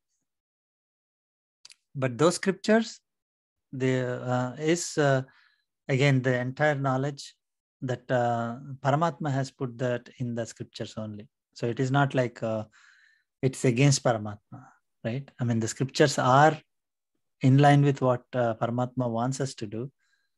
And those are coming from for millions and billions of years. And the Lord Krishna is only summarizing those things for us. Not like he's saying something totally new. So we need to follow the scriptures. And the hard part is that we don't know. I mean, that is where the problem is. Like, we don't know, like we can't go and read the scriptures ourselves. And we don't know if somebody comes and says that, oh, this is what you need to follow. We don't know whether it's part of the scriptures or not, right? So that's why it is very important. Again, with for example, Sri Swamiji is doing everything that we can so that the scriptural knowledge is available to everybody. Like we are able to read and understand Bhagavad Gita now because of Sri Swamiji's initiative. Took so much pains to come to US and tell everybody and then talk to us with no sleep and all that, with all the hardships, but still Sri Swamiji was able to, kind enough to initiate us. We are able to, with Swamiji's blessings, we are able to read, understand, follow. And now, then we know now that, oh, this is what is in Bhagavad Gita. This is what the scripture is saying. Otherwise, we would be nowhere. Like, we don't know. Somebody will come and say, you follow this one, and we can't question that. We think that becomes right. I mean, that we think it's this person is great, so he's saying something.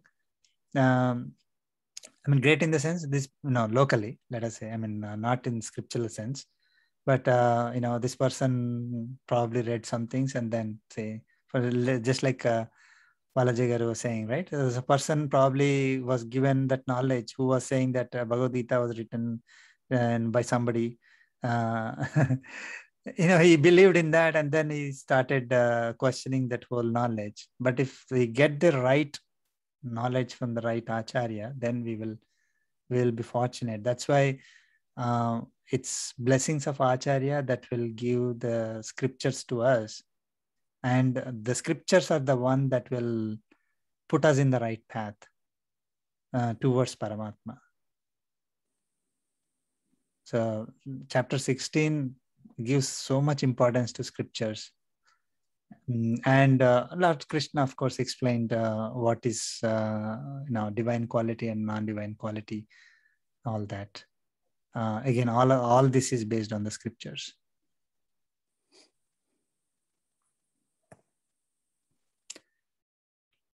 Any questions, Annie?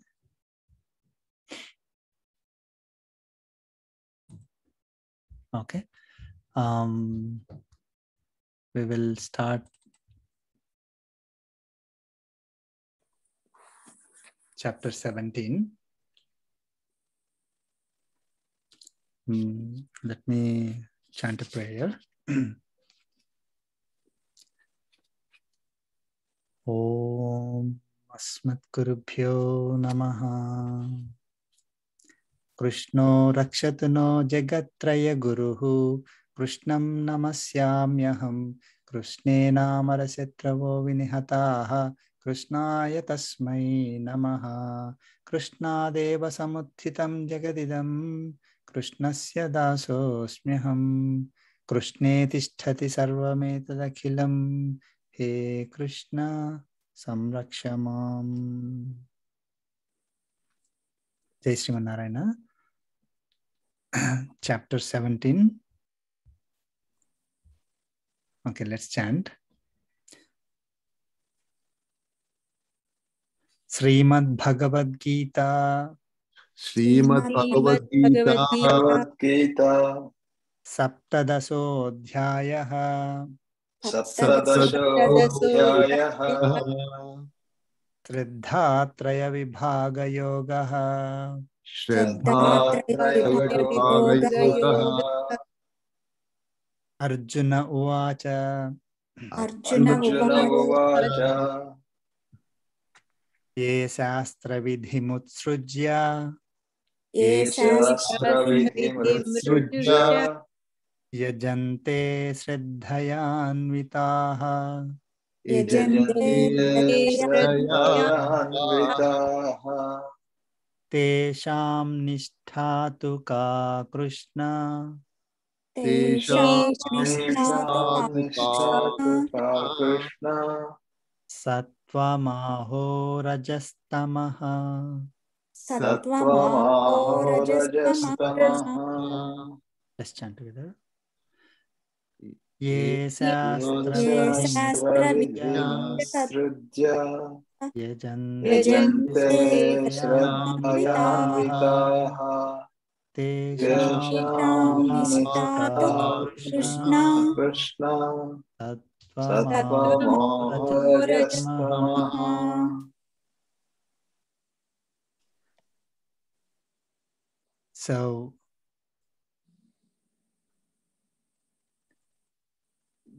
this chapter is starting with Arjuna asking the question. Okay. So just to get the context, Arjuna last spoke to Lord Krishna in 14th chapter, 21st sloka. Okay. So after that, he kept on listening to him. So 6 slokas in the rest of the chapter, and then 20 slokas in 15th chapter and 24 slokas in 16th chapter. So 50 slokas, right? Mm-hmm. So so the last one that he heard is that, oh, you have to follow the scriptures, right? So we have to follow the scriptures. So I mean, whoever follows the scriptures is at a very high level talking. So one who follows scriptures is divine. One who doesn't follow the scriptures is non-divine. And of course, what the scriptures say is what they follow. That's what we are saying as divine. And non-divine is the one who does not follow the scriptures because he either reads the scriptures, don't agree and don't understand, and follow something different, or doesn't even read the scriptures and then does whatever he or she thinks is right. So that is non-divine. So they will end up with non-divine qualities. They will end up with suffering. That's what Lord Krishna is saying. But good thing is to read the scriptures, get the knowledge, follow them, practice them. Then we will be going on the right path. Just like a manual, a good manual. If you read it, then we are, we can be certain that we are on the safe path, right? We will not make mistakes. We will understand how things are done properly and all that. How we can use, if it is a manual for a particular instrument, we'll be able to use the instrument properly. And we have to read the manual who actually created the instrument, and read the user guide and things like that. Then we are on the right path of using the instrument in a right way. But if somebody just looks at the instruments and says, oh, let me do whatever I want, and keep pressing the buttons here and there, and then obviously they will not get the right result. So we need to follow the scriptures. It is not what we think is right, because not everything that we can see with our own knowledge, we will be able to get it right. And we are also going to have certain blockages, because we are already in the state where we are affected by our gunas. It is not like our pure knowledge is coming out, because we are not in sattvic stage. Not everybody is in sattvic stage. So we are affected by the gunas, and then that will impact our understanding of the system. Just like let us say we got the instrument, but we cannot even see it properly. Okay. So the person who is not able to see, how are they going to use it? So they need to first put on the glasses to see the instrument. So same way in our when we are here in this body, in this universe, we need to follow certain rules in order to be on the right path to get the goal that we want in this particular life. If we don't even know the goal, we don't know how to achieve it, and then we start thinking about thinking of ourselves, thinking about that ourselves, and then trying to come up with our own set of rules. We think this is right and let me follow it, is going to cause a disaster. That's exactly what I mean. At a high level, Lord Krishna mentioned. So then Arjuna got a doubt.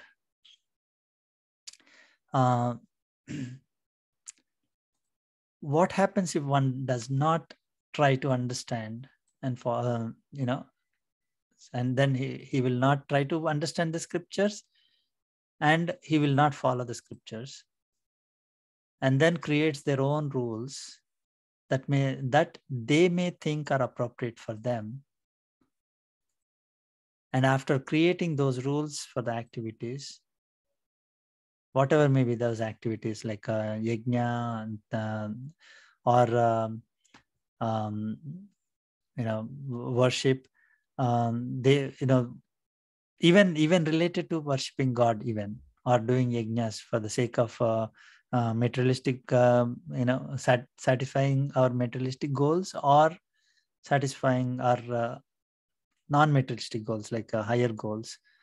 So if we create our own rules for that, and then follow those rules with faith, what happens?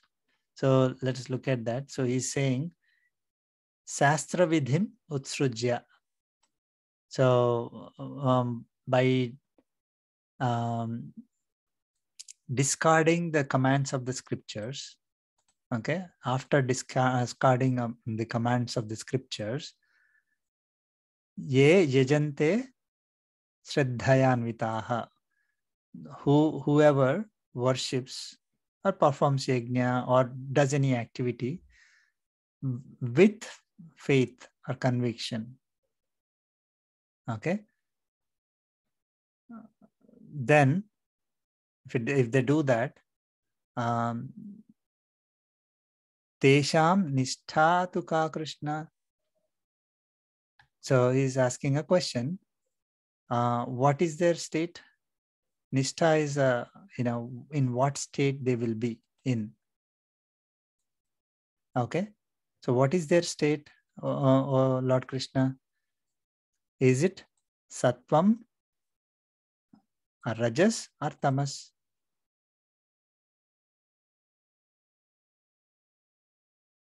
Okay.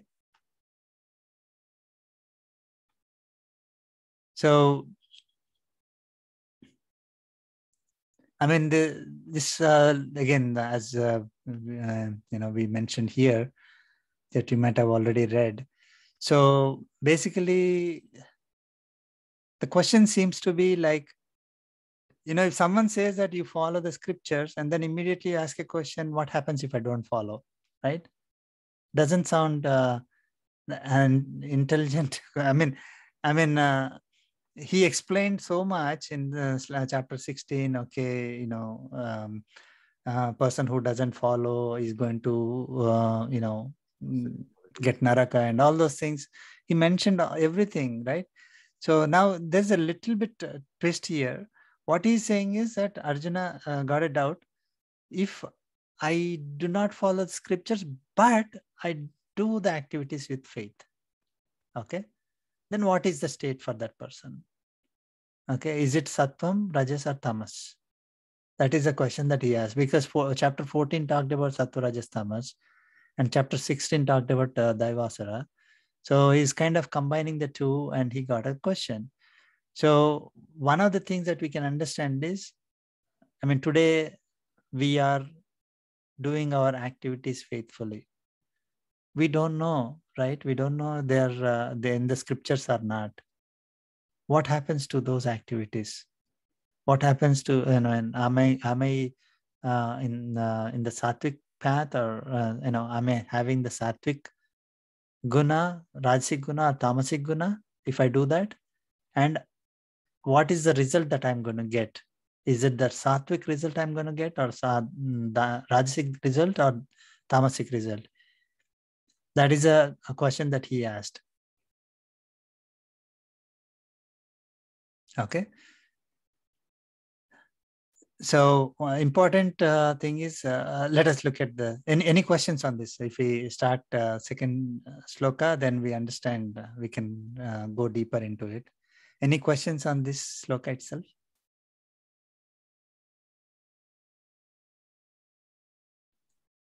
I'm trying to relate to pretty much what Vishakar asked the question right before. Also, I think I'm trying to similar thing, right? That's what I think. Yeah. It's very much related to what she asked. Yeah, if we are executing something faithfully, okay, following certain instructions, we don't know whether the instructions are according to scriptures or not. Yeah. Right? Then what happens to that person? Okay. This particular chapter is going to tell us the importance of, indirectly, of course, doesn't say that, okay, you need to have acharya and all that. But we need to have an acharya who can guide us. We cannot do it by ourselves. Okay. So we try to read, again, as Balaji Garu mentioned also, like we try to use our own knowledge and try to reason out, oh, this is according to scriptures, or this is not according to scriptures, and then try to come up with our own set of rules and then follow them faithfully, thinking that we are following the scriptures. Okay. Still we are doomed. We are not following the scriptures. So it is very important to find an acharya. Again, that would be our good fortune. It's not that we can find by ourselves if we make an effort. So we need to pray to Paramatma to really get the initiation from an acharya who can give this right knowledge to us, who has gone through this phase. Acharya gets the knowledge from his acharya, then his acharya. So it is a guru parampara. I mean, it's not like one person suddenly, is, enlightened and then started saying things. Even Lord Krishna is quoting that he is saying what is there in the scriptures, right? So, and now if somebody says that I got enlightenment, I haven't read the scriptures, but this is what it is, then we have to be skeptical, because it is not possible. Even God, when Lord Krishna himself came down with the purpose of giving this knowledge, even he is not saying that I haven't read the scriptures and this is what it is, you follow it. He himself quotes that scriptures have to be followed. So now if somebody says that I haven't read the scriptures, I haven't understood them, but I'm enlightened. Now, either they say I am God, or they say that, okay, somehow I got some, some vision, and then I'm able to say all these things and you follow it. So those are the kind of things that we need to be really skeptical about, because we may, if it is according to scriptures by chance, it's fine. Okay, that's not a problem. But if it is, if we are not sure, then we are going down the wrong path. Okay, so if we are faithfully following that's exactly what Arjuna's question is. Arjuna probably thought that he never fully read the scriptures, right? His focus, of course, he's a Kshatriya. His focus is to learn. They also went through they have gone through much better than what today's people are going through. They would have gone through the scriptures also as part of their education. That's why he knows a lot. But he felt that, oh my God, I haven't read the scriptures completely. Now, but if I am faithful in following something, right, thinking that it is according to scriptures, what happens? Prasad Garu, I think if you you can hear me, right? Just make sure. Okay. Oh, yeah.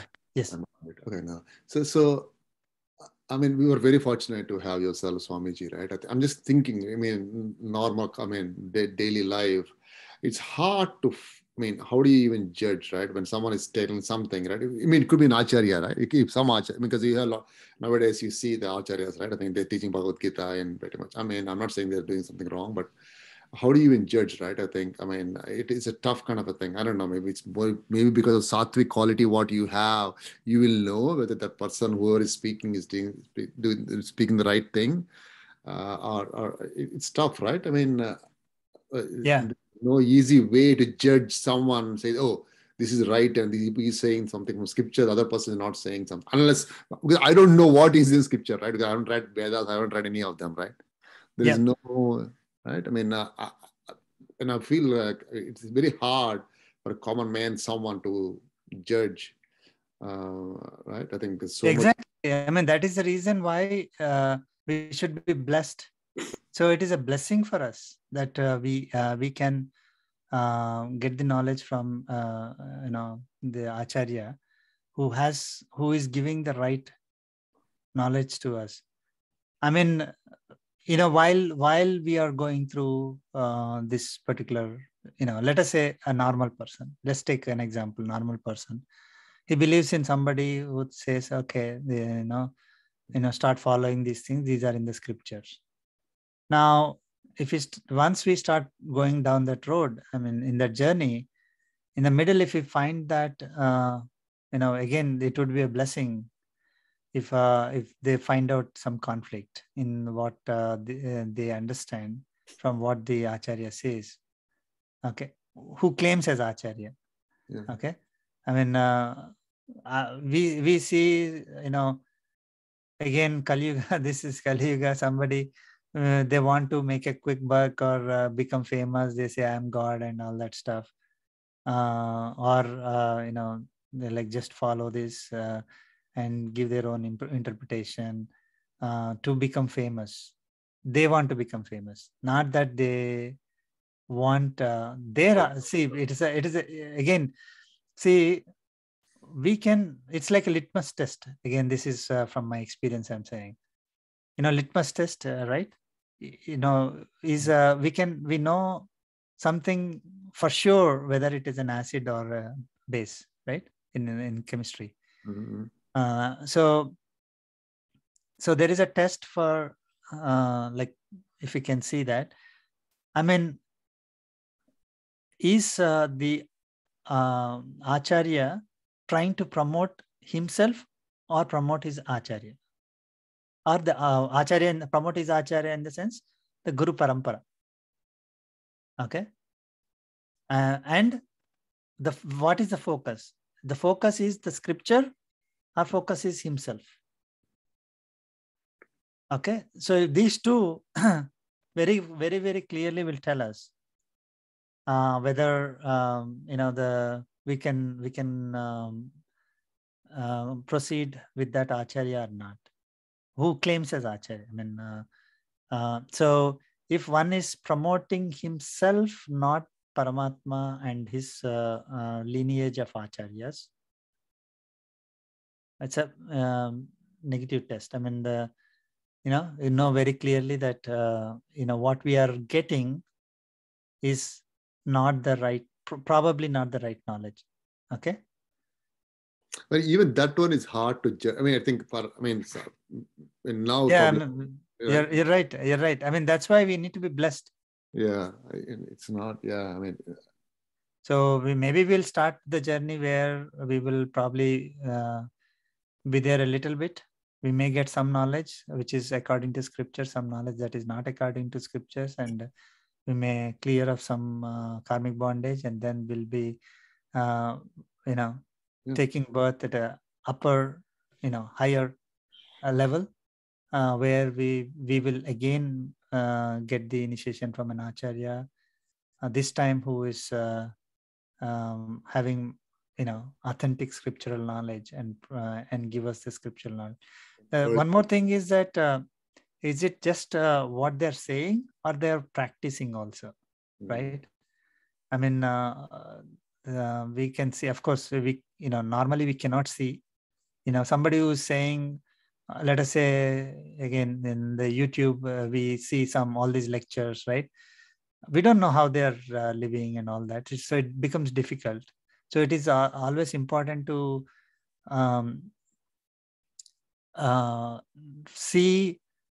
I mean, again, Lord Krishna is probably giving this knowledge to us, thinking that someday, 5,000 years later, somebody is going to watch a lecture in YouTube and then decide, okay, this is what I want to follow. So he's saying, don't do that. So, I mean, 2,000 years later, somebody will say, I'm starting a new religion, and then you follow this one. I mean, that is, he's clearly saying that don't do that. We have to, it may be right to a normal person, it may seem right? But it may lead us down the wrong path, because it is not according to scriptures. So we need to really, really, get the knowledge from Acharya, who is getting the knowledge from his Acharya, and then his Acharya who's, that Acharya Parampara, and then and that is very important.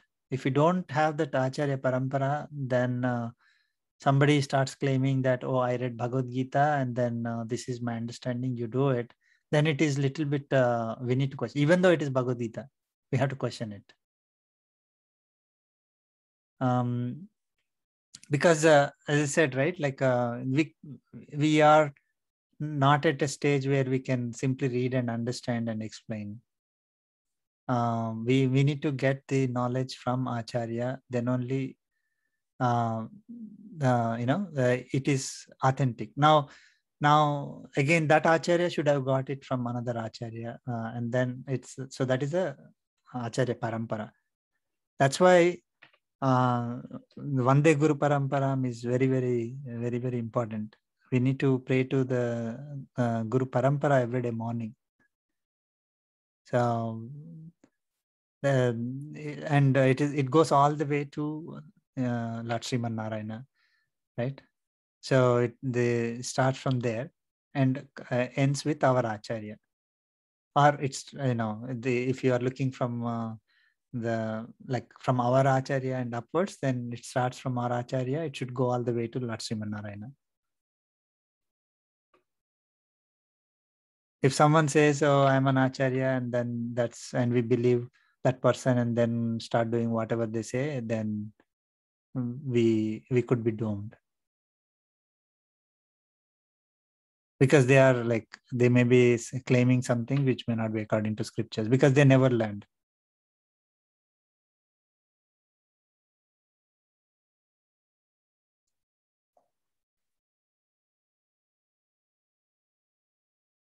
So we consider ourselves to be really blessed to be initiated by an Acharya, for following the Guru Parampara, getting the right scriptural knowledge and promote propagating that scriptural knowledge to us and to the society. So that is basically what chapter 16 and then beginning of chapter 17 importance shows.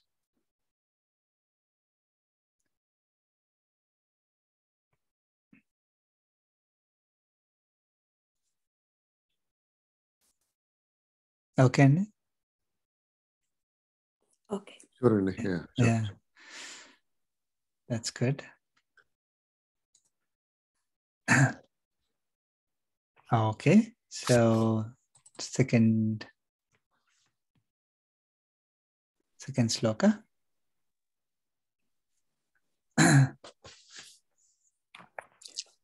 Sri Bhagavan Uvacha.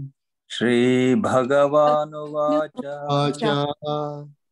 Trividha bhavati shraddha. Trividha bhavati shraddha. Dehinam sa swabhavaja. Dehinam sa swabhavaja. Satviki rajasi chaiva. Satviki rajasi chaiva. Tamasi chetitam srunu. Tamasi chetitam Srunu. Stand together. Trividha bhavati shraddha. Dehinam sasvabhavaja. Satviki rajasi chaiva. Tamasi chetitam Srunu. Lord Krishna is responding to Arjuna's question. Sri Bhagavan Uvacha. So he's saying, Trividha bhavati shraddha. Dehinam sa swabhavaja. So he's saying, so Lord, Arjuna asked a question, right? So he's following, like somebody is faithfully following the instructions, but not following the scriptures. Faithfully doing something, okay? Faithfully. So then what is their state? So he's saying, Lord Krishna is saying, Shraddha, that faith, Trividha bhavati, is of three kinds, okay? Or threefold. Trividha means threefold, three kinds. Dehinam.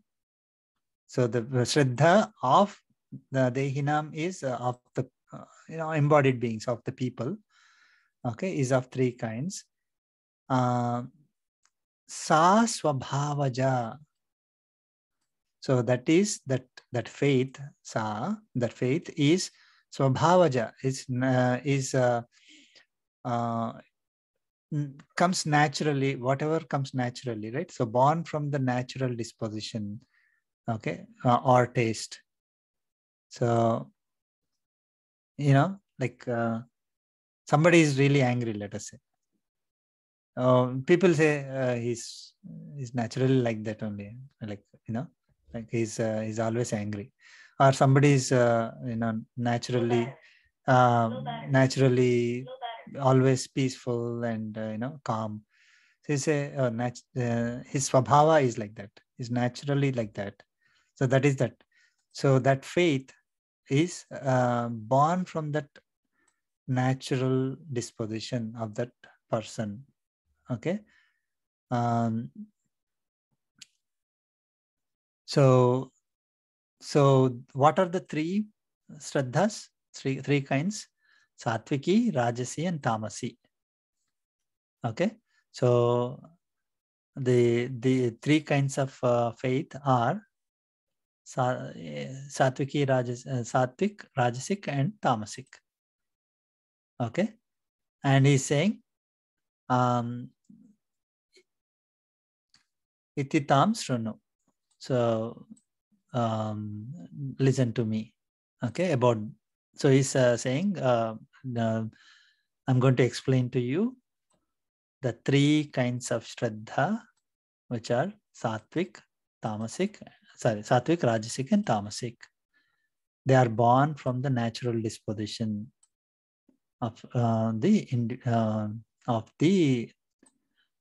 embodied beings, or the people, basically, if you see. Okay. So,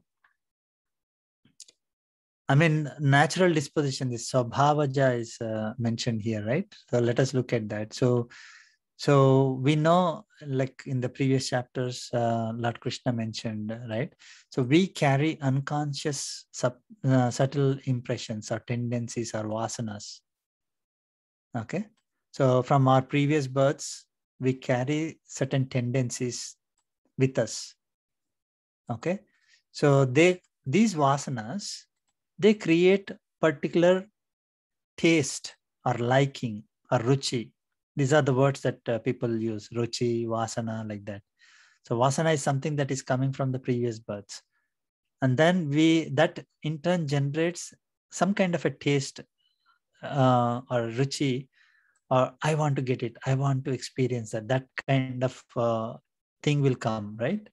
That is the ruchi, or I like certain thing, I don't like certain thing. That is, somehow it comes naturally to us, that is because of our vasanas, are the tendencies that we have, that we carry from the previous births. So the ruchi is for certain objects or experiences. It could be like, I want to eat something sweet, or I want to experience, I want to be adventurous. I want to jump from a hill and, using a glider. And somebody likes it, somebody doesn't like it. So it's a kind of some tendency that is created in them from the previous births. So once they have that liking or taste that they want to experience it, then they would take action to fulfill those experiences, or they want to gain those objects.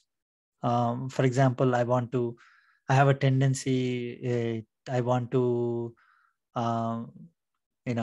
maybe listen, sing, let us say. So I have that taste.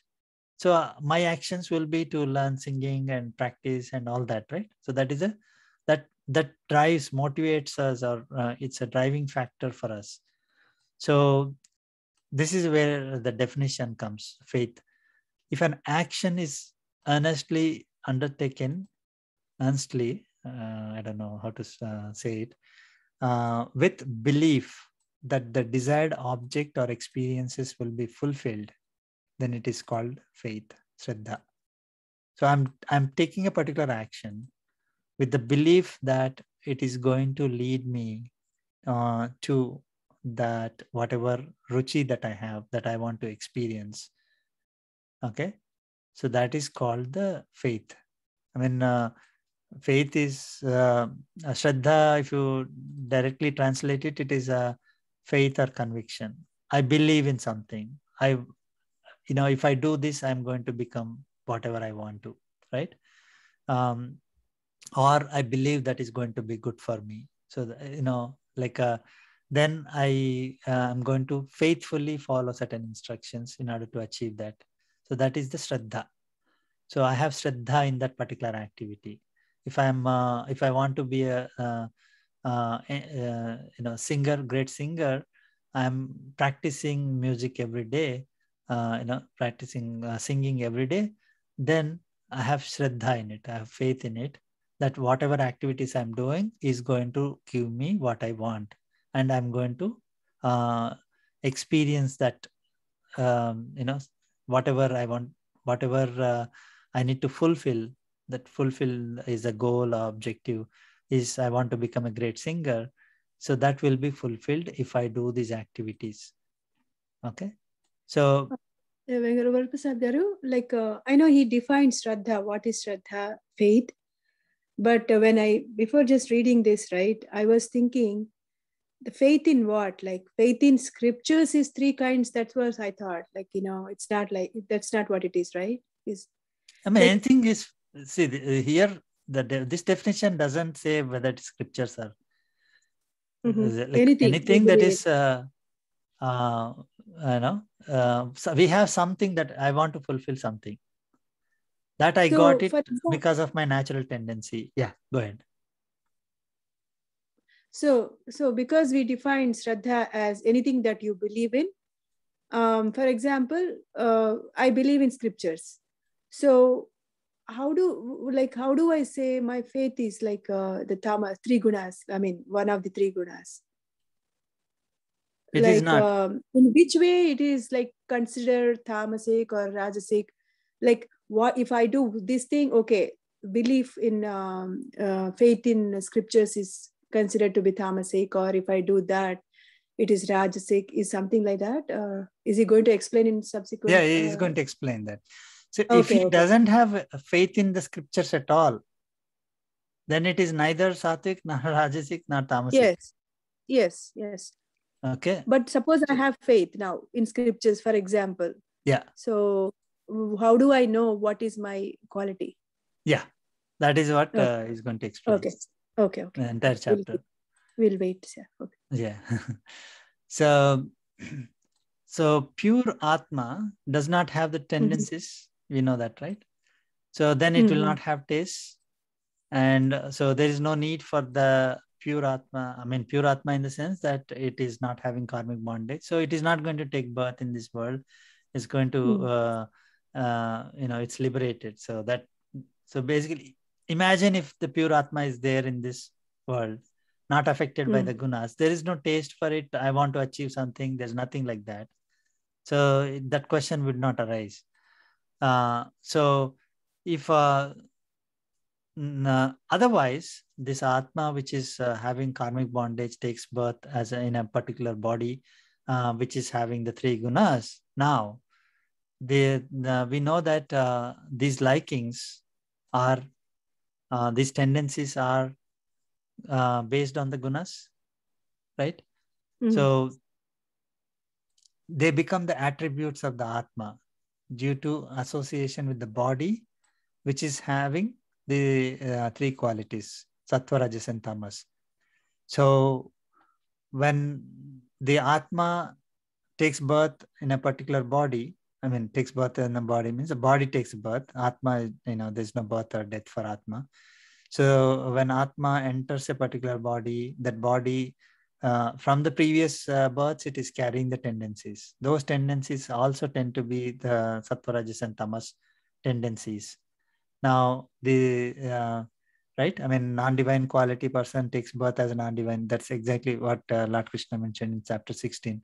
So which is non-divine is rajasic, tamasic primarily, right? Those kind of qualities, like they are hating and all that. A divine person, the previous chapters, in 14th chapter, Lord Krishna mentioned that Sattvic person takes birth in Sattvic family and in all that, right? To continue the journey. So the natural tendency for that, whatever guna that we have from the previous births, it will carry to the next births, right? So that is a natural tendency for that. So that is a ruchi for us. And that will drive the faith. we want to achieve what is related to that particular guna. Okay. And we follow certain activities in order to achieve that. So we have faith, that particular kind of faith. So now I can say I have sattvic faith or rajasic faith or tamasic faith. So I don't know if he's going to explain again. We can wait until then. But I know, like, all three gunas, right? Tamasic, rajasic, this thing, sattvic. Even though we should ultimately we have to come out of these three, but again, out of all three, he always said, like, at least sattvic is good, better. Then you come out of even sattvic. So is he going to say, like, even belief also, which is better? I mean, faith is also, like, you have if you have particular faith, like one guna, is it going to be better? Like sattvic faith is better than rajasic and tamasic, or they carry equal importance? So sattvic faith is better.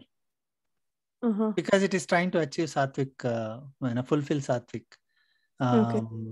goals. I don't know if I can call it as goal. Sattvic objects. Okay. Or experiences. Okay. So if my guna is sattvic, then let us say I want to follow the scriptures. According to the scriptures, I would do with no, of course it will come later. So with no attachment. Rajasic people are driven by the desires. They will follow the scriptures, but they are driven by the desires. And they want to get attached to the results. Tamasic people, they don't even care about they are don't have focus, they don't care, and they are lazy and all that. So if I am sattvic, having sattvic guna, my faith is also sattvic. And I will be trying to achieve those objects or experiences that are related to sattvic guna. Okay. So that is sattvic faith. So rajasic people also have faith, say in scriptures or something. Yeah. But they are doing it for show off. Rajasic people follow the scriptures for their personal gain or for show off.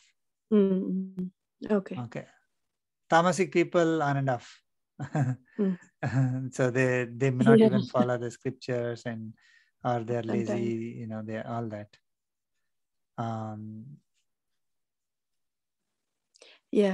I think now I understood. There are certain activities that are defined in the scriptures that are suitable for tamasic people. Okay. So if somebody is following those activities that are in the scriptures that are suitable for tamasic people, that is tamasic faith. So basically, faith is not tamasic or rajasic or we're calling that as that. It is going to lead to the whatever experiences that we want, based on our gunas. Or it is going to give us the results of those gunas. Okay. Got it, sir. Thank you. Sure. It is a little bit complicated, even, difficult to understand. But once we go through this chapter, Lord Krishna explains further. We'll get better understanding. Yeah. So we'll cover one more sloka and then we'll conclude.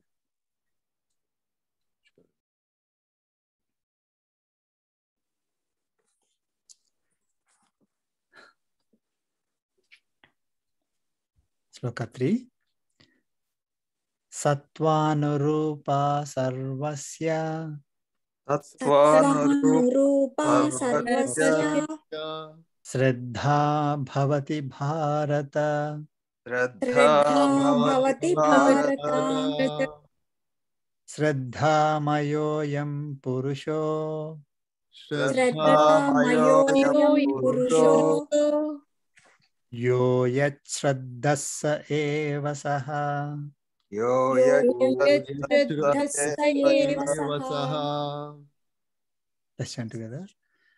Sattvanurupa Sattvanurupa sarvasya Sarvasya Shraddha bhavati bharata Shraddha Shraddha mayoyam mayoyam purusho purusho Yo Yo yat shraddhasa shraddhasa eva saha yajjhadhasa.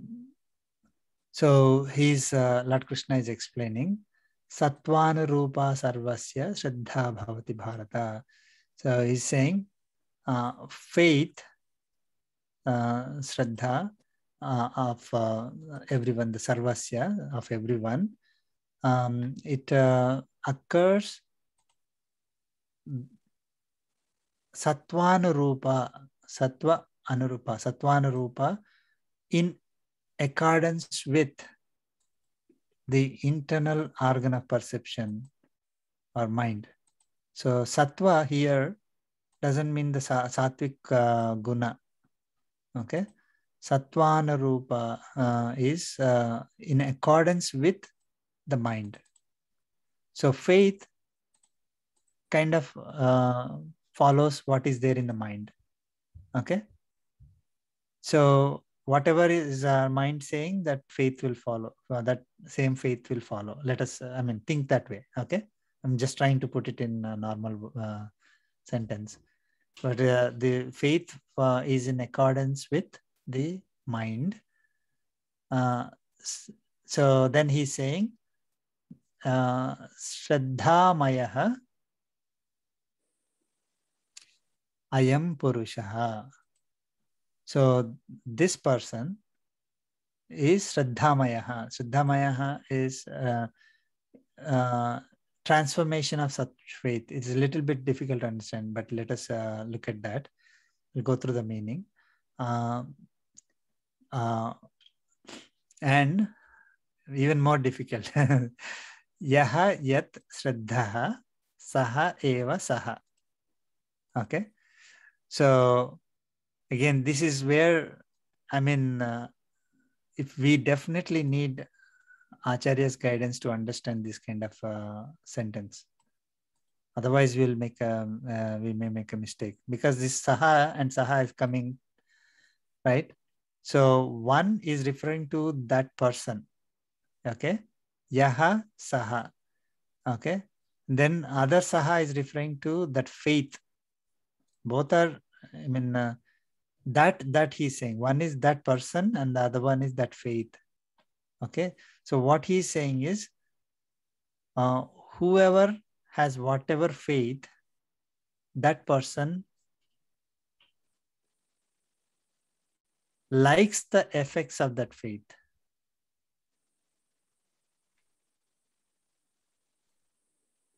Okay, if you just read the direct meaning, whoever, whatever or what faith, that itself,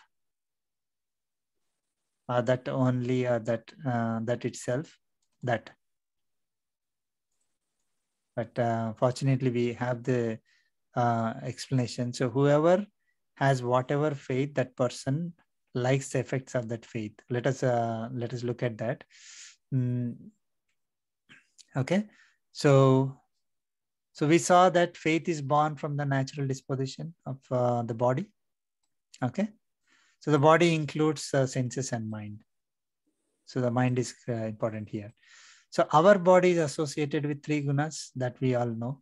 So it has sattva, rajas, and tamas. One will be dominant at any point of time compared to the other two. So all three will be present, but one will be dominant. So faith is also of three kinds: sattva, rajas, and tamas. whichever guna that is dominant in the body. So if sattva is dominant, so then my faith will be sattva. So as the mind primarily controls the senses and the body, the dominant guna is associated with the mind. So that is the internal sense of perception, organ of perception. So, I mean, we know that mind is the 11th organ, right? The organ of perception. Indriyani dasaikam.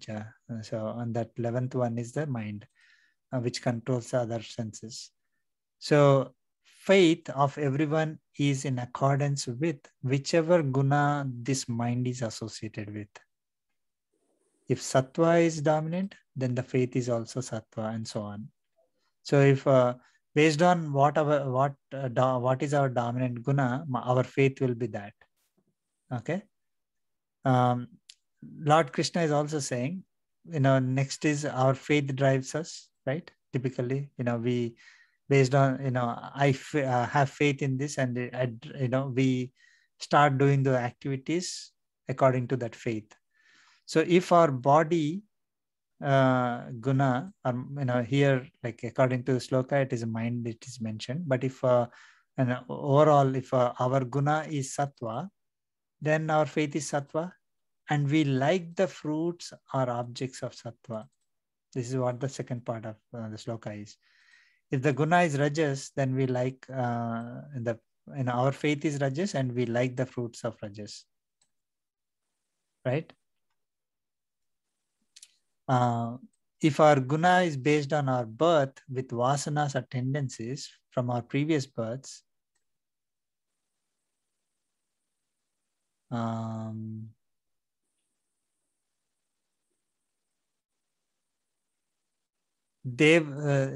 think one word is missing. So these vasanas will naturally make us attracted towards those fruits for that guna, right? So if we are born with sattva dominance, then we tend to like sattvic objects, and we continue with the sattvic dominance in this life. So kind of going deeper into understanding why somebody does something, right? Why somebody is having faith in something, and or doing any activity with faith. We do any activity with faith because of our natural disposition. Primarily, that is what Lord Krishna is saying. Okay. So if our natural disposition is sattva, then our faith is sattva. Natural disposition is rajas, faith is rajas. Now, what happens if you are born with, so if I am born with sattvic dominance, then my faith is sattva. Then what happens if I'm born with rajas and tamas? I will continue in the same, right? I will try to, get the same experiences that are suitable for a rajasic person, right? So, I mean, I will be eating those kind of foods. All those things will come later. So I will try to do everything that is related to rajasic.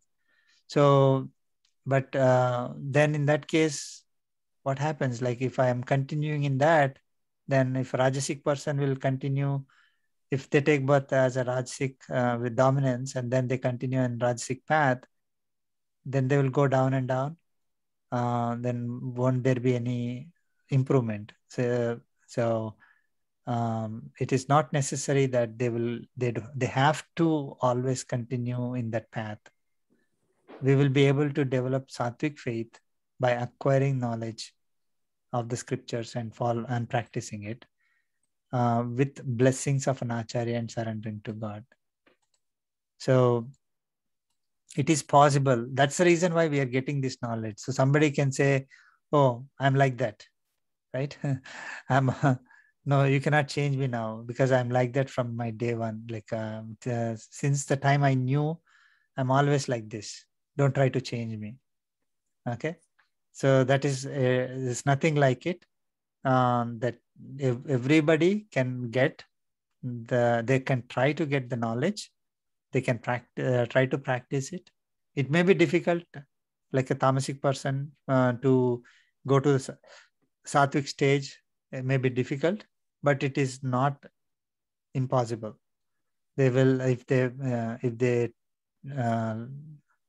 you know, they put their mind to it, they take a decision, surrender to Paramatma. So that's what it is. So once they decide, okay, I want to do it, that is their decision now. Now they will not be able to make progress by themselves, because their natural tendency will force them to follow whatever they are born with, whatever their faith is saying, because of their natural tendencies again. So they have to get blessings of an Acharya and surrender to Paramatma. This will make them acquire whatever the knowledge that they acquire now can be, really acquired. They think that they have acquired, but they won't. But they really get the knowledge, understand, and they will be able to practice it, and they will be able to move in the like sattvic direction. Prasad garu. Yeah. So I'm just related to the Arjuna's question, right? Who hasn't read the scriptures and but is faithful to what he does, right? And I'm sure in my Lord Krishna would explain the following slokas. But that person, whether it will be sattva, rajas, tamas, which of these gunas or shraddhas he'll have, right? So that one, so if Krishna is saying whether if that person is sattvic guna, that means he'll have sattvic shraddha versus rajas and tamas. Even though he did not read in his scriptures, if he is sattvic, right? Mm-hmm. Maybe one in now it is like right? It is like this. It's a very good question and very tricky thing to understand. So if someone has not read the scriptures and doing something, right, it is out of syllabus, out of scope for sattva, rajas and tamas. I mean, sattva, rajas and tamas are defined. I mean, they're following something. I mean, whatever it comes to their mind, like it is. How can we say that they are following? They are sattvic, rajasic, or tamasic? The definition for them is sattvic person. They are following the scriptures with without having expectations and all that. They truly following the scriptures. That is the definition. Rajasic is they're doing for a show off. And of course all the qualities will come, anger and all those things, right? For a rajasic person, desire, anger and greed are there, and tamasic person also they will have more like laziness and all that, ignorance. So now it is if it is related to the scriptures, then we can clearly say this is sattvic faith, rajasic faith, or tamasic faith. But if it is not related to scriptures, then it is we cannot classify it as one of those faiths. Okay, I mean that's the reason why Lord Krishna didn't answer. The answer could have been that, if they're following faithfully, then sattvic. He didn't say that. Yeah. So it is, he clearly, and he's going to come back later and say that if one is not following the scriptures, doesn't matter what they're following, they're always doomed. Now, if you say, if let us say that, let's argue, right? Okay, I defined my own rules and I am following those rules faithfully. Now, let us say I want to call it as sattvic. Okay. Now, what is the result of a sattvic? Going upwards. Udvam gacchanti sattvastaha. Right? Mm-hmm. So that means if I follow my own rules faithfully, and if that I call that as sattvic, then I should be going upwards. Mm. Then I should be getting the results of a sattvic person. Lord Krishna clearly mentioned that we are not going to get those results. Whatever results that are given there, sattva goes upwards, rajas will remain rajas, and continue in that path. tamasic person goes down, those will not apply. So it's basically fruitless. Okay. Yeah. They will acquire more sins, which will drive them in their next lives. Okay. So a non-divine person who is not following the scriptures will go down like tamasic. You can probably call that, as kind of tamasic, because they're going down. Yeah. Because a tamasic person goes down and a non-divine person also goes down, right? Yeah. But they will, if someone follows the rules, appears to be following the rules like a sattvic person does, they will also go down. Still. Yeah. Yeah. Because and the other reasoning I can think of is nature has only 3 gunas, right? There's no 4th one there, right? And that has to be, he or she has to be in one of those 3 gunas, right? And it can't be sattva. So it has to be in the other 2, because he's not following. He's not doing sattvic. Other thing means he has to. But how do you even measure that, right? That's why I think probably it has to be in rajas or tamasic kind of a thing. Yeah, I mean, yeah, you're right. So someone who doesn't follow the scriptures are somewhere in between, right? I mean, yeah. So they will not get the benefits. They'll not get the results or effects as a sattvic person, even they follow their own rules. So what do they have? That is a good question, right? I mean, you cannot have nothing. Yeah. Okay. So they may possess for example, say rajasic qualities. Yeah. Or sattvic qualities, but they will not be getting the sattvic results. Yeah, exactly.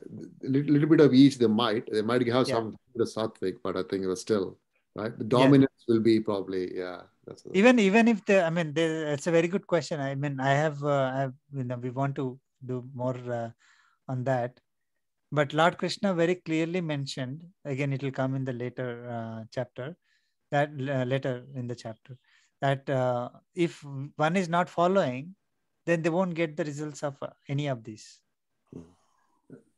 If they were getting the results, then we could he could have immediately said that, yeah, sattvic, it's sattvic. I mean, yeah, I mean, he didn't say non-divine person can be sattvic and go upwards, right? Yeah. He categorically said, if you are not following the scriptures, we'll go down only. He didn't put a condition saying not following the scriptures, but if you are sattvic, you'll still go upwards. Yeah. So one may appear to be sattvic. So this is how, we interpret that, right? One may appear to be sattvic, but they're not truly sattvic to get the results of a sattvic person. So they may, yes, they have, they're not, having the rajasic qualities. They're not having tamasic qualities. They're doing all the activities, right? But if they're not following the scriptures, then they are,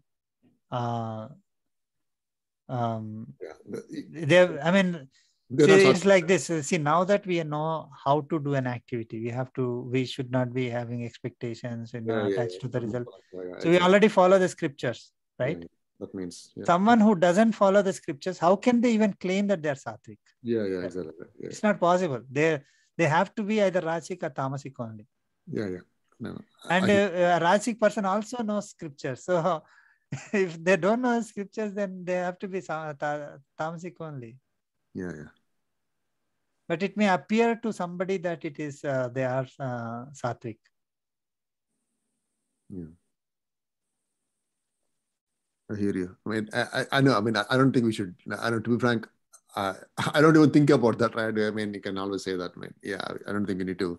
I don't want to spend even too much time answering my question. I don't want you to spend too much time answering my question either. Yeah, I mean, it's a very good question. Even I mean, for academic. Yeah, I reason, agree. we But can at the do same it. time, why do you want to be in that state, right? I think I don't want to even go that Yeah. route. No we one. have to. I mean, when it is clearly mentioned, you have to follow the scripture. Yeah, exactly. Why do you want to think about that? Why should I? So the scripture is Bhagavad Gita, right? Yeah, exactly. Yeah. So once you start following Bhagavad Gita, then you're automatically the Sattvic, Rajasic, or Tamasic.